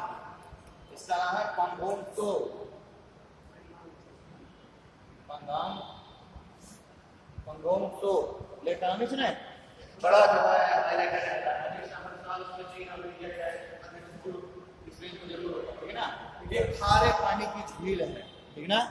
सर्वाधिक ऊंचाई पर स्थित क्या है, ये एक खारे पानी की झील है। अच्छा, कुछ वैज्ञानिकों ने जो साइंटिस्ट है उन्होंने इस पंगोंग लेक को टेथिस सागर का ही अवशेष माना,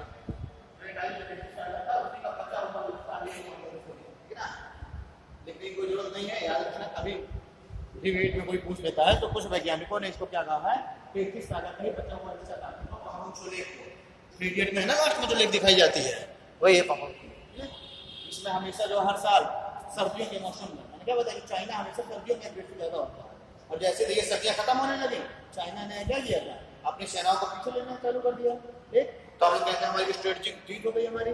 पर क्या उसकी हर साल पहुंची सर्दियों में जब यहाँ का टेम्परेचर बहुत कम हो जाएगा तो क्या करेगा, अपनी आर्मी को आगे बढ़ा देगा, और अगर उसको नहीं सफलता मिल रही तो क्या करेगा, गर्मी आते आते कुछ पीछे कर लेगा। ठीक, क्योंकि जानता है कि गर्मियों में हम लोग ठीक ठाक हो जाते हैं। अच्छा, ये हो गया लगता।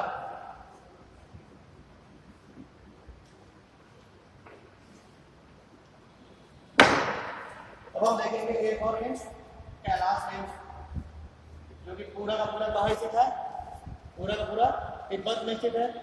ठीक है, ये कैलाश रेंज उसी लद्दाख रेंज का ही बड़ा हुआ हिस्सा माना जाता है। ठीक, बीच में वो अपरदित क्यों है, क्योंकि कुछ नदियों ने इसको अपरदित कर रखा है। ठीक है, इसलिए अब वो अलग दिखाई देता है, बट ये हिस्सा किसका, कैलाश रेंज का, और पूरा का पूरा इसका विस्तार कहाँ पे है, तिब्बत में। ठीक है, ये कैलाश रेंज है, इसी पूरा का पूरा तिब्बत में स्थित है। इसी कैलाश रेंज में भी एक ग्लेशियर स्थित है जिसका नाम है चेमायुंगडोंग।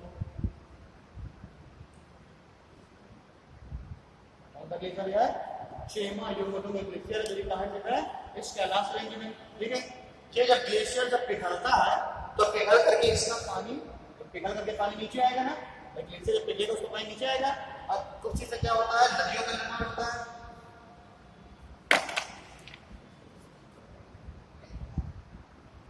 पानी इसके जब नीचे पिघल जाएगा तो यहाँ पे पानी स्टोर हो जाएगा, और जहाँ पे पानी स्टोर हो जाता है उसी को हम क्या कहते हैं, उसको हम लेक बोल देते हैं। जहाँ पानी स्टोर होगा उसी को हम झील बोल देते हैं। और क्या होता है भाई, यहाँ पे अब ये पूरा का पूरा मतलब रेंज जो है मंचले इस तरह करती है, इसमें कोई ऐसी जगह होगी जो थोड़ी सी गहरी होगी, इस तरह करती है थोड़ा सा गहरी होगी। ठीक है, वहाँ पे जाके पानी स्टोर हो गया। अगर हमें प्रायद्वीपीय भारत में हम जाएंगे तो वहाँ पे 80% जो पानी की पूर्ति है वो झीलों के द्वारा होती है, तालाबों के द्वारा। ठीक है, क्योंकि वहाँ की जो स्थलाकृति है वही ऐसी है कि जगह जगह पे कटोरे जैसी कुटियाँ बनी हुई है। ठीक है, जगह जगह पे गड्ढे बने हुए हैं, और उसी में क्या बारिश का पानी स्टोर हो जाता है। तो हमारे पूरे दक्षिण भारत का 80% पेयजल की या फिर सिंचाई जल की आपूर्ति 80-90% किससे होती है, तालाबों से होती है। ठीक है, क्योंकि वहां पे भाई नीचे पूरी चट्टानें इतनी कठोर, तो वहां पे बोरवेल पॉसिबल नहीं है। ठीक है, हमारे यहाँ क्या है, हम पूरे मिट्टी के ऊपर हम लोग बैठे हुए हैं, हम क्या करते हैं, बोरवेल कर लेते हैं। वहाँ क्या, वहाँ नीचे पूरी लोग चट्टानें हैं। हमारे यहाँ भी हम लोग कभी कभी देखते हैं ना, बोरवेल होता है नीचे पत्थर आ गया, बोरवेल सबसे नहीं, वही है चाहे चट्टाना, ये बोरवेल सबसे नहीं है। अब प्रायद्वीपीय भारत क्या पूरा का पूरा कठोर चट्टानों से बना हुआ है, तो इसलिए वहाँ बोरवेल अगर जो थोड़ा बहुत होते भी है तो क्या है, दरारी वाले क्षेत्र में जहाँ पानी वाली भरा हुआ है, तो दरार वाले क्षेत्र में पानी भर के वहीं बोरवेल कर देते हैं, पानी निकाल लेते हैं। ठीक है, और मोस्टली वो पानी के लिए, पीने के और सिंचाई के लिए किस पे निर्भर है, तालाबों पर। वैसे ही 2 तालाब, 2 झीलें क्या बेसिक है। ठीक है, किस कौन से पानी के द्वारा बनी गई है, चेमायुंगडोंग ग्लेशियर के पिघलने से। एक 2 झीलों का नाम क्या है, एक का नाम है राक्षस ताल और एक का नाम है मानसरोवर। ठीक, इस राक्षस ताल और मानसरोवर से 2 नदियों का, और 2 नदियां ओरिजिनेट हो रही है, 2 नदियों का उद्गम हो रहा है। ठीक, राक्षस ताल से जो नदी निकली वो ऐसे हिमाचल प्रदेश से, हिमाचल प्रदेश में एक दर्रा है शिवकिला, उसके थ्रू भारत में प्रवेश करती है। नाम क्या उसका, सतलज। हिमाचल प्रदेश में एक दर्रा है जिसका नाम क्या, शिवकिला। ये हम लोग पढ़ेंगे नदी वाले। ठीक है, एक दर्रा है हिमाचल प्रदेश का, नाम क्या उसका, शिवकिला। इस शिवकिला दर्रे के थ्रू सतलज नदी भारत में प्रवेश करती है, निकलती किससे है, राक्षस ताल। ठीक है, एक नदी है जो ऐसे बहते हुए और अरुणाचल प्रदेश में एक दर्रा है जिसका नाम है जामग्याप। अरुणाचल प्रदेश में एक दर्रा है पास, ठीक है ना, नाम क्या है जामग्याप। उस जामग्याप दर्रा की भारत प्रवेश करती है अरुणाचल प्रदेश से। नाम उसका क्या है, क्या नाम है, ब्रह्मपुत्र, ठीक है ना। पहले ये तिब्बत में चल रही है, ठीक है ना, पहले ये तिब्बत में चल रही है। ये सिक्किम, ये हो गया भूटान, ठीक है ना, ये अरुणाचल प्रदेश वाला हिस्सा, ठीक है। तो समझा रहा है हमारा कौन सा हिस्सा है, नेपाल, सिक्किम, भूटान और ये अरुणाचल प्रदेश। यहीं पे हमारे, यहीं पे क्या है, कैलाश रेंज स्थित है। और यहीं पे झील कौन सी है, तिब्बत में ही कैलाश रेंज में, यह है राजस्थान। और ये क्या है, मानसरोवर। इस मानसरोवर झील से क्या निकल रही है, ब्रह्मपुत्र निकल रही है और ऐसे बहते हुए और फिर इससे भारत में प्रवेश कर गई, भारत के दक्षिण से प्रवेश कर गई। सर यही पे चाइना बांध बना रहा है ना अपन में। हाँ, ब्रह्मपुत्र है ना, ब्रह्मपुत्र में तो बना रहा है, उसका हम लोग विरोध कर रहा है। वो बांध बना लेगा तो हमारे यहाँ पानी खत्म हो जाएगा, कभी भी वो रोक लेगा। बारिश जब ज्यादा हो जाएगी, पानी बहुत ज्यादा हो जाएगा बांध में, वो क्या है, खोल देगा, ठीक है ना। तो ऐसी समस्या, वैसे ही पाकिस्तान हमसे भयभीत है। हम लोग भी जो है कुछ बांध बना रहे हैं अपने जो सिंधु नदी चल रहा है उनमें, तो पाकिस्तान हमसे भयभीत है। वैसे भी हमारा कसम चल रहा है। और ये क्या कर लेंगे, बांध बना लेंगे तो जब गर्मियाँ होंगी कायदे से, फिर क्या करेंगे, उस पानी को रोक देंगे तो हम पहले तो हम प्यास से मर जाएंगे, और फिर जब बारिश आएगी तो ये बांध को खोल देंगे तो हम वैसे मर जाएंगे।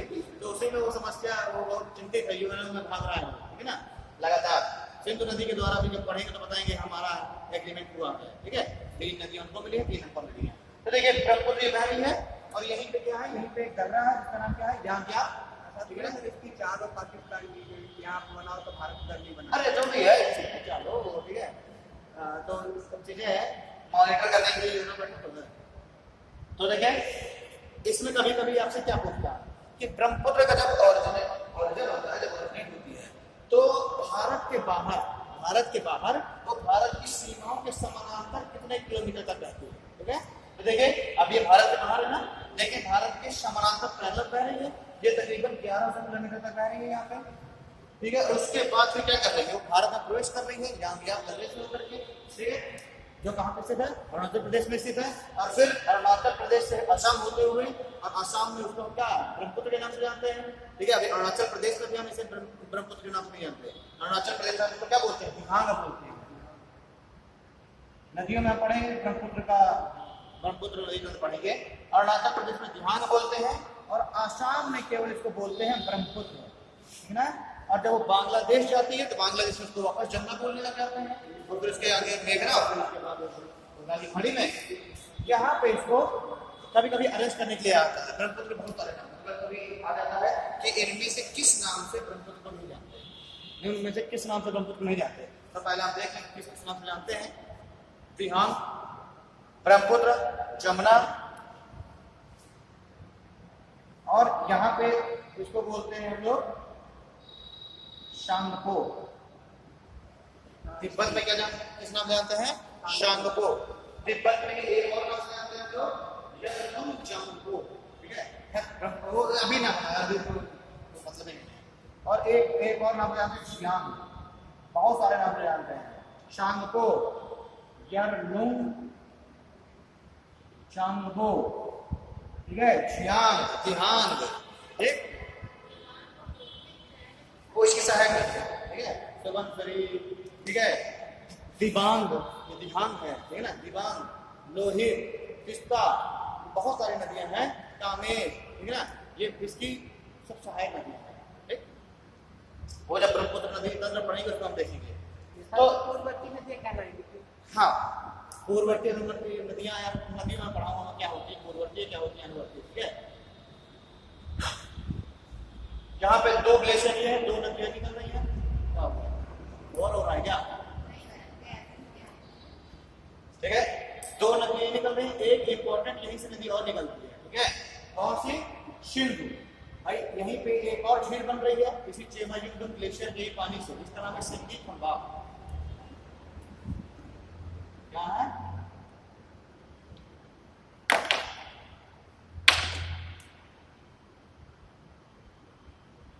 सिंगी खंबा, ठीक है।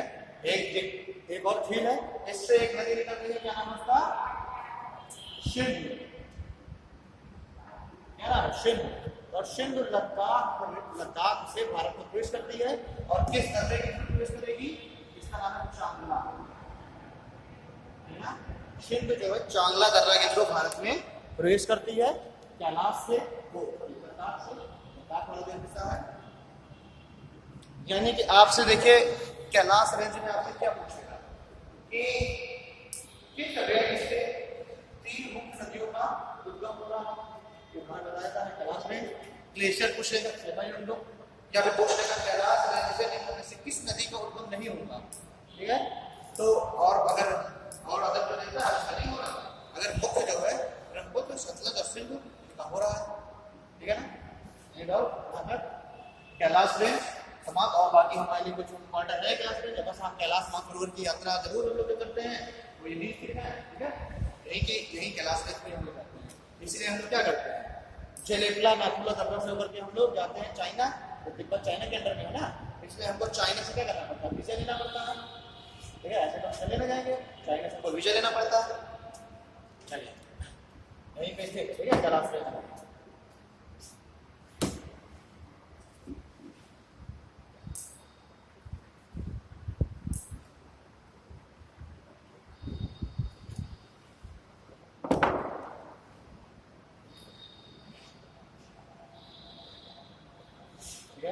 जो जास्कर रेंज है, ये लद्दाख रेंज के दक्षिण में है, जो यूरेशियन प्लेट का सबसे दक्षिणी, यूरेशियन प्लेट है, जो यूरेशियन प्लेट है उसके सबसे दक्षिण में स्थित है, ठीक है ना?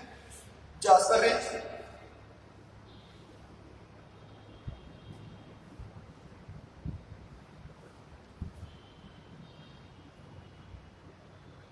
तो जम्मू कश्मीर में स्थित है और बाकी हिमाचल प्रदेश में स्थित है, ठीक है?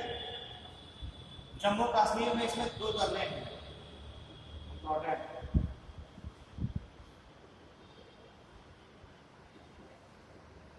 गुर्जर और जोजिला। भाई अगर आपको बहुत ज्यादा आपसे मुश्किल पूछेगा तो एक पूछ लेगा कि जो जोजिला दर्रा किस रेंज में, ठीक है? जोजिला बहुत ज्यादा यूपीएससी नहीं काफी ज्यादा, कोई उसका लिमिट नहीं, ठीक है? अगर पूछ लेगा भाई हम सबको पता रहेगा कि जोजिला दर्रा है तो जम्मू कश्मीर में बहुत ज्यादा में, लेकिन अगर और अगर पूछ गया तो फिर जास्कर रेंज, ठीक है? जोजिला 2 दर्रे हो गए, कहाँ? जम्मू कश्मीर में, जास्कर रेंज में। 2 दर्रे हिमाचल प्रदेश में है, एक तो है बड़ा लाचरा, ठीक ना? हिमाचल प्रदेश में। इसी दर्रे से हम जब देखेंगे तो हम देखेंगे चनाब नदी का उद्गम होता है इसी बड़ा लाचरा दर्रा के थ्रू।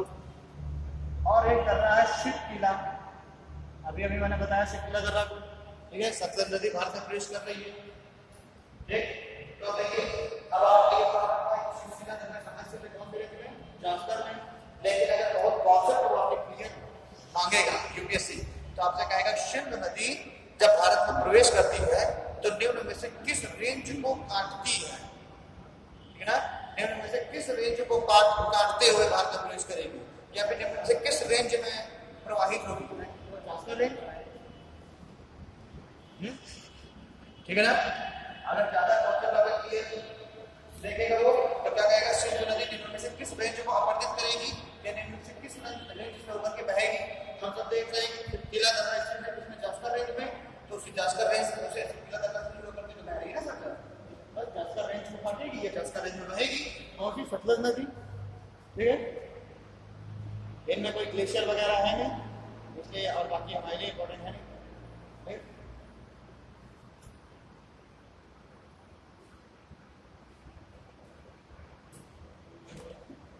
अभी अपने पास 10 मिनट क्या छोड़ देंगे,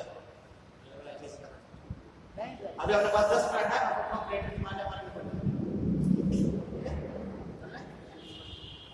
ट्रांस हिमालय खत्म हो गया, ग्रेटर हिमालय प्रोजेक्ट है, और इसमें बहुत कुछ खास है नहीं।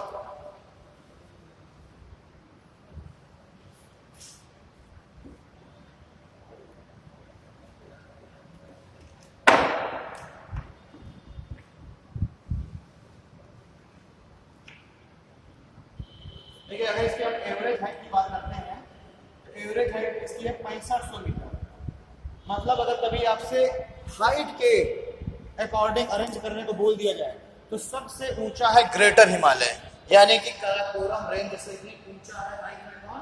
ग्रेटर हिमालय, ठीक है ना। ट्रांस हिमालय की सर्वाधिक हाइट कितनी है? अगर एवरेज हाइट की बात करते हैं 6000 मीटर है, और ग्रेटर हिमालय की एवरेज हाइट की अगर हम बात करेंगे तो 6500 मीटर है। एवरेज हाइट कैसे? कुछ भाई चोटियां और ऊंची हैं, कुछ इससे नीचे भी हैं, एवरेज हाइट में 65 का मान रखा है। विश्व की सर्वाधिक ऊंची चोटियां इसी ग्रेटर हिमालय में से अगर हम देखें तो तकरीबन 123 ऊंची चोटियां स्थित है। कहाँ?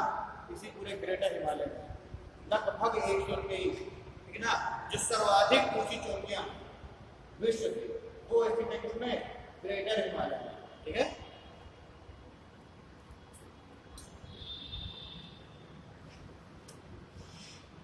ये हमारा पूरा ग्रेटर हिमालय। ग्रेटर हिमालय को हम हिमाद्री के नाम से भी जानते हैं। ग्रेटर हिमालय को हम सर्वोच्च हिमालय या हिमाद्री के नाम से भी जानते हैं, ठीक है ना। इसी को हम आंतरिक हिमालय भी कहते हैं।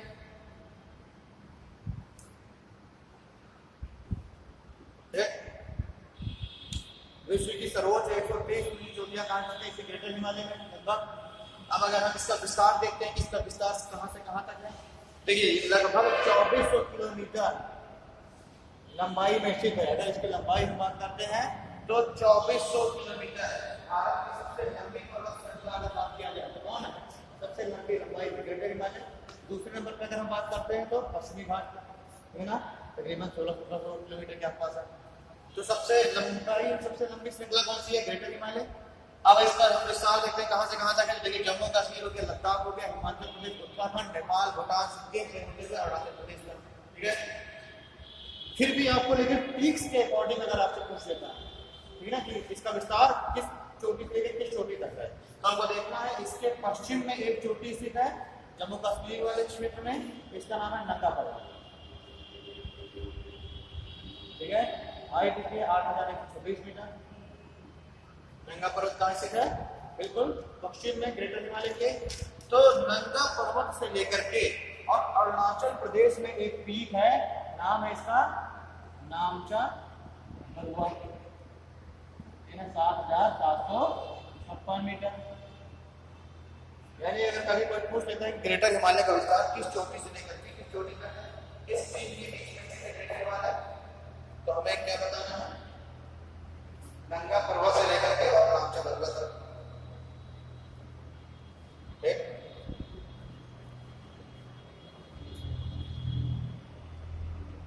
ये तो हो गया जम्मू कश्मीर में। कभी पूछ लेता है कि भाई नंगा पर्वत पूछ सकता है कौन से स्टेट में स्थित है? जम्मू कश्मीर हो गया। अब देखिए आपसे कहेगा कि जो ग्रेटर हिमालय है ये पश्चिम में ज्यादा ऊंचा है या पूर्व में ज्यादा ऊंचा है? पश्चिम में ज्यादा ऊंचा है कि पूर्व में? हम देखेंगे कि जो पूर्व का जो हिस्सा है यहीं पे अधिकतर ज्यादा ऊंची चोटियां स्थित है। क्यों भाई? सिक्किम में हमारा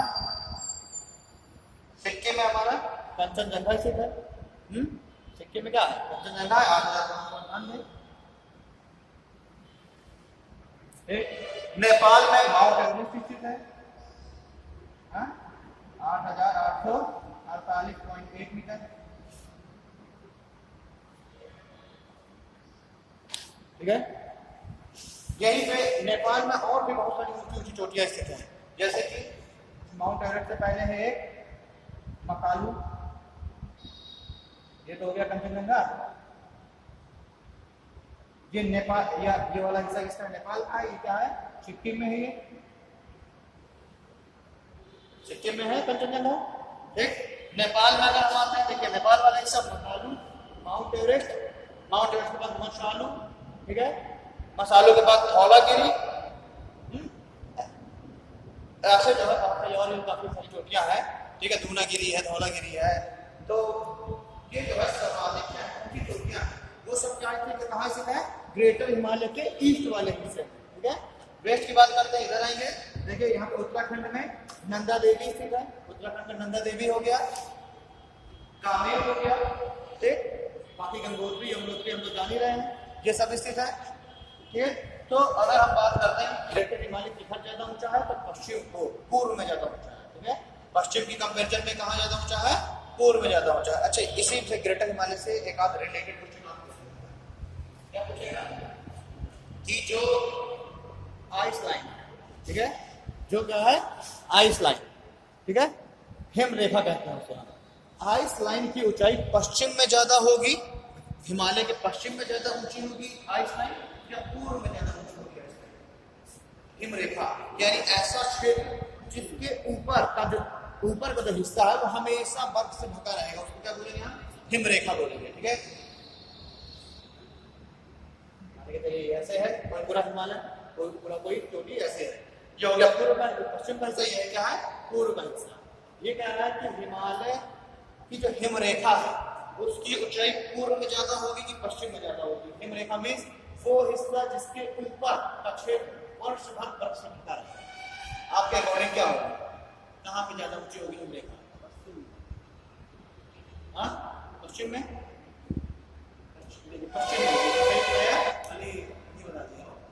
पश्चिम में होगी ज्यादा ऊंची। अगर हम पश्चिम में, अगर हम हिमालय में पश्चिम की तरफ से हिमालय को चढ़ना चालू करें तो यहाँ हमको जो हिम रेखा है, जो हमें बर्फ है, क्या मतलब जहाँ का क्षेत्र हमेशा बर्फ ढका रहेगा, वो हमको ऊंचाई मिलेगी करीब 5800 मीटर, या मान के चलिए कि 5000 मीटर के ऊपर।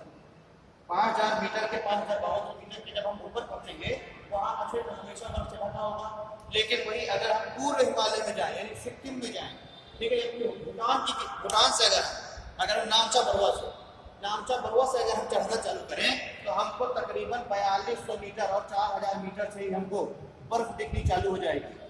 अगर आपसे कह दिया जाए कि अगर आपने कहा मुझे बर्फ देखनी है, मैं किधर जाऊं कि मुझे चढ़ना भी कम पड़े और मुझे बर्फ दिखनी चालू हो जाए, तो मैं आपसे क्या कहूँगा कि आप कहाँ जाइए? नामचा बरुआ जाइए। देखिए आप ऐसा गंगा पर्वत को न जाए, उसके लिए आपको और अधिक ऊपर जाना पड़ेगा, ठीक है, 500 मीटर आपको ऊंचाई करनी पड़ेगी। लेकिन अगर आप ऐसे ऐसे पूर्व में जा रहे हैं, आपको कम ऊंचाई पर ही आपका काम हो जा रहा है, आपको बर्फ आच्छादित, हिम आच्छादित आपको क्षेत्र देखने को मिल जाएंगे। पीछे का कारण, कोई भी चीज है उसके पीछे का कुछ कारण होगा। इसका कारण क्या है? पहली बात तो जो पश्चिम का हिस्सा है पूरा का पूरा क्या है? स्थलीय हिस्सा है। पूरा का पूरा क्या है? स्थलीय हिस्सा है। वहां पर कोई समुद्र है नहीं है। इससे क्या है? एक तो आर्द्रता कम होगी। भाई जो हिस्सा समुद्र से जितना दूर होगा उसमें आर्द्रता उतनी ही कम होगी। आर्द्रता क्यों कम होगी? क्योंकि उस हिस्से में बारिश उतनी ही कम होगी। ऊंचाई के साथ इसका परिवर्तन भी हो जाएगा ना, ऊंचाई के साथ परिवर्तन हो रहा है। जैसे ऊंचा है तो बर्फ घटेगी, और ऊपर जाकर बर्फ घटेगी। क्यों भाई? ऊंचाई के साथ प्रत्येक 100 मीटर की ऊंचाई पर जाने में 1 डिग्री सेल्सियस तापमान में कमी आती है, ठीक है। तो जितना ऊंचाई पर जाओगे टेम्परेचर में क्या कम मिल जाएगा? तो 8850 मीटर ऊंचाई पे जब हम टेरेस पे आते हैं तो बर्फ नहीं मुझे दिख रही, तो पॉसिबल है क्या? बताइए सर जी, क्या बताया? तो पहले पूछो तो तब तो हम बताएं। ऊंचाई के साथ परिवर्तन होगा मौसम में कि नहीं? बिल्कुल होगा यार। भाई मौसम क्या है? मौसम में परिवर्तन कैसे होता है? टेम्परेचर में परिवर्तन होगा तो मौसम में परिवर्तन होगा। भाई अगर हम ऊपर जाएंगे माउंटेन में, वहां टेम्परेचर में कमी आएगी। टेम्परेचर में कमी आएगी तो वहां में मौसम कैसा दिखाई देगा? ठंडा, ठीक है। हम जो है पहली बात तो कर्क रेखा से, सॉरी भूमध्य रेखा से हम दूर जा रहे हैं, एक तो कारण ये हो गया। दूसरा क्या है? हम ऊंचाई में जा रहे हैं और ऊंचाई में जाने में क्या है? टेम्परेचर में कमी आती है प्रत्येक 100 मीटर पे 1 डिग्री सेल्सियस। दो कारण होगा ना वहाँ टेम्परेचर कम होने का। हम आ जाए तमिलनाडु में आ जाए, एक तो भूमध्य रेखा के नजदीक है और दूसरी बात क्या है? हम किसी भी ऊंचाई वाले क्षेत्र में नहीं है, तो वहाँ पर हमको क्या टेम्परेचर अधिक मिलेगा। ठीक, हम देखो बात करते हैं रेखा। आपसे ऐसे ना पूछेगा कि क्लास पूछेगा हिम रेखा, यूपीएससी कैसे क्वेश्चन आता है? हिम रेखा की ऊंचाई पूर्व में पश्चिम की तुलना में कम देखने को मिलती है। इसके पीछे का नियम में से क्या है? ठीक है, ऐसे पूछता है। उसमें ऑप्शन क्या होंगे? 1 और 2 और 3, 1 2 3 तीनों या 1 4 ऑप्शन ऐसे होंगे। उसमें अगर आपको चारों नहीं क्लियर तो आप यूपीएससी का क्वेश्चन नहीं निकाल सकते, पीछे से निकाल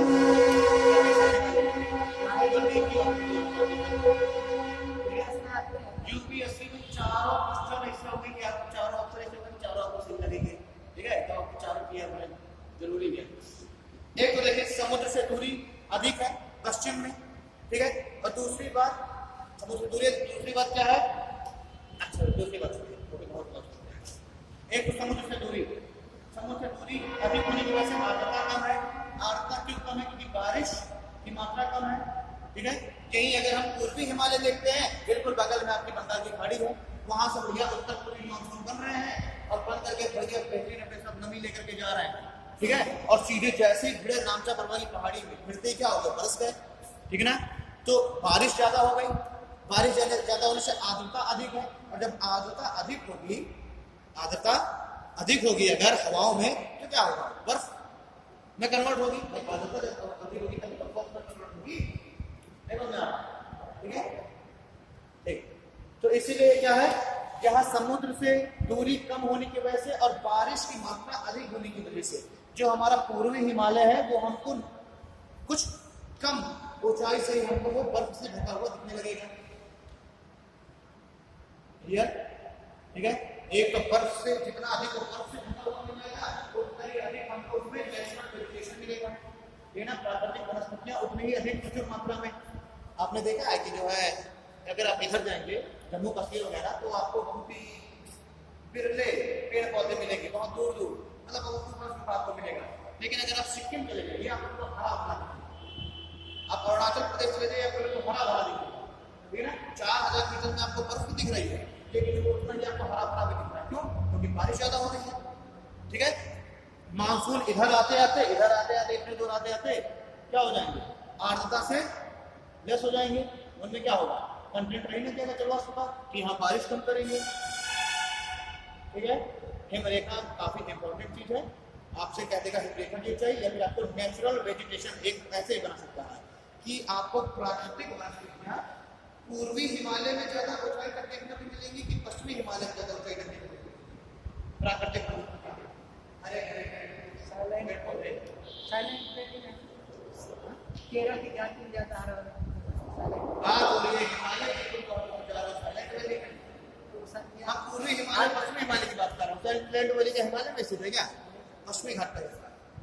आपको नेचुरल वेजिटेशन पूर्व में ज्यादा देखने को मिलेगी, पश्चिम में, अरे मेरे भाई पूर्व में जब वहीं ज्यादा बारिश हो रही है, वहीं ज्यादा जहाँ ज्यादा बारिश होगी वहीं ज्यादा वेजिटेशन होगा, और जहाँ ज्यादा वेजिटेशन होगा वहीं ज्यादा जानवर होंगे, ठीक है ना। आपको बहुत सारे नेशनल पार्क, ठीक है ना, बहुत सारी वैरायटी स्पीसीज आपको कहाँ देखने को मिल रही है, पूर्वी हिमालय में।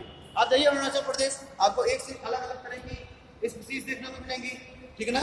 वो चाहे जो है आपकी फौना हो चाहे फ्लोरा हो, दोनों की।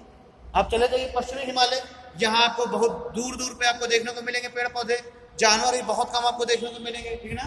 आप 4-5 हज़ार मीटर ऊंचाई पे चलिए कुछ ना मिलेगा देखने को, पर यहाँ क्या है, यहाँ अधिक ऊंचाई पर आपको जानवर और पेड़ पौधे देखने को आपको मिलेंगे, कहाँ, पूर्वी हिमालय में। कारण स्पष्ट, समुद्र से नजदीकी और बारिश की मात्रा का अधिक होना, ठीक, ठीक है। अगर मैं आपसे एक वर्ड में पूछ लूं कि बारिश क्या होती है, एक वर्ड होता है बारिश क्या होती है। मान लो तुम दोनों एक कमरे में रह रहे हो, ठीक है ना, अब ये सो रहा है, अब तुम्हें इसको जगाना है, ठीक, या तुम्हें कुछ मस्ती पूछी, तो क्या करोगे, स्टोव तुम गैस में तुमने एक भगोना रखा, उसके ऊपर प्लेट ढक दी, समझेगा, पानी जैसे ही बॉयल होने लगा तुम उस प्लेट को उठा के लेके आओगे, इसके ऊपर इसे लगा दोगे, ये बड़ा उठेगा, तो बारिश हो, बारिश ही तो है, वो एक तरह से बारिश ही तो है। बारिश क्या होती है भाई, जब टेम्परेचर बढ़ जाएगा, हवाओं में टेम्परेचर बढ़ जाएगा तो जो वाटर बॉडीज होगी उससे क्या होगा, पानी जलवाष्प में कन्वर्ट हो जाएगा, और जलवाष्प हो जाएगा मतलब स्टीम हल्की होती है, ठीक ना। स्टीम जब हल्की हो जाएगी तो क्या है, ऊपर पहुंच जाएगी बादलों में, स्टीम हल्की होकर कहाँ, बादल पहुंच जाएगी, बादल ने क्या किया, उस स्टीम को कंटेंट कर लिया, उस स्टीम को बादलों ने क्या कर लिया, एब्जॉर्ब कर लिया, और बादल चूंकि हल्की है स्टीम, और बादल क्या करेंगे, तैरने लगेंगे। बादल क्या होता है, बादल क्या है, गैसों का संगठन ही तो है, बादल गैस ही तो है, गैस जब जलवाष्प एवं धूल पर मिलकर बादल बन जाते हैं, तो बादलों ने क्या किया, स्टीम को एब्जॉर्ब कर लिया और उड़ने लगे, ठीक है। उड़ते उड़ते ही एक से बादल उड़ रहा है भाई, पहले तो एक से स्टीम बादलों में आया, और बादल क्या है, ऊपर चले गए, ऊंचाई पे चले गए, अब बादल तैर रहे हैं, बादल तैर रहे हैं, तैरते तैरते क्या करेंगे, बढ़ रहे हैं आगे, अचानक से आगे आ जाएगा माउंटेन, कोई चोटी आ जाएगी, अब उसमें से क्या, उसमें क्या होंगे, बादल भिड़ेंगे, भिड़ने के बाद क्या करेंगे, बादल ऊपर की ओर जाएंगे, भाई हल्की है स्टीम, नीचे तो चले नहीं जाएंगे, स्टीम क्या हो गए, बादल, बादल को ऊपर की ओर उठने लगेंगे, ठीक है ना।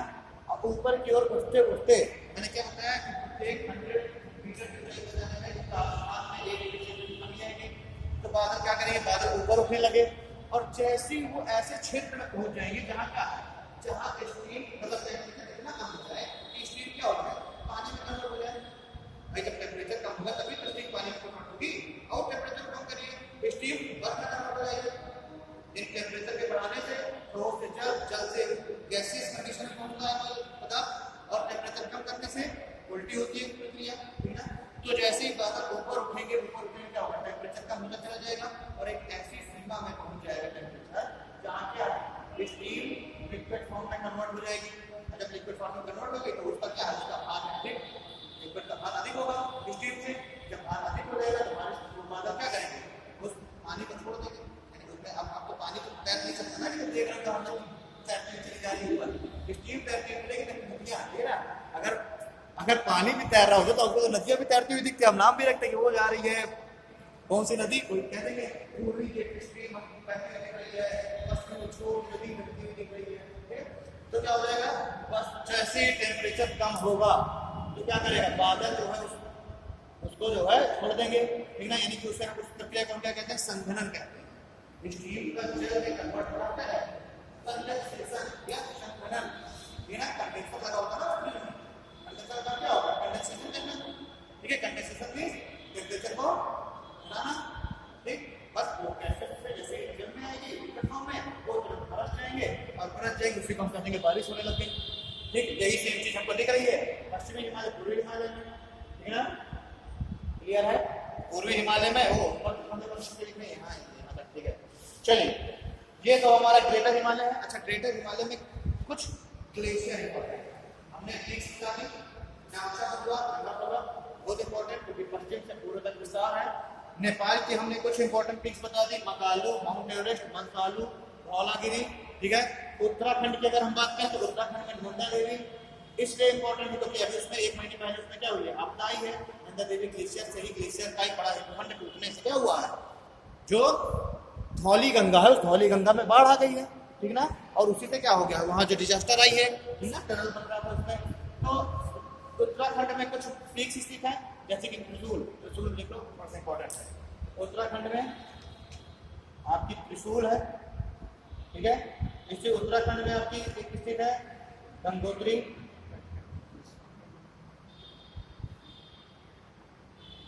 गंगोत्री तो सभी को पता है, ठीक है। इसी में आपका एक स्थित है अरे नंदा देवी, ठीक है। कुछ ग्लेशियर है इसमें इंपॉर्टेंट, इसी में कुछ इंपॉर्टेंट ग्लेशियर है। जो सिक्किम है, सिक्किम में एक ग्लेशियर है जिसका नाम है जेमू ग्लेशियर। सिक्किम में ये जो कंचनजंगा है, इसी कंचनजंगा में ही एक ग्लेशियर है जिसका नाम है जेमू, थोड़ा सा इंपॉर्टेंट है जेमू। जेमू ग्लेशियर कहाँ है, सिक्किम में ही कंचनजंगा में, ठीक है, जेमू ग्लेशियर, ठीक है। उत्तराखंड की अगर हम बात करें भाई, और नेपाल में बहुत सारे ग्लेशियर होंगे, अनगिनत नदियां निकल रही है नेपाल से, ठीक है ना, माउंट एवरेस्ट, मकालू, मंसालू, धौलागिरी से अनगिनत नदियां निकल रही है, उनमें भी कोई ना कोई ग्लेशियर होगा, ठीक है। हमारे इंपॉर्टेंट नहीं, हमारे लिए जेमू जो कि सिक्किम में है। एक ग्लेशियर है चौराबाड़ी ग्लेशियर, ठीक है, जिसमें से मंदाकिनी नदी निकल रही है, चौराबाड़ी ग्लेशियर निकला था, मंदाकिनी में बाढ़ आई थी और केदारनाथ में क्या हुआ था, आपदा आई थी, ठीक है।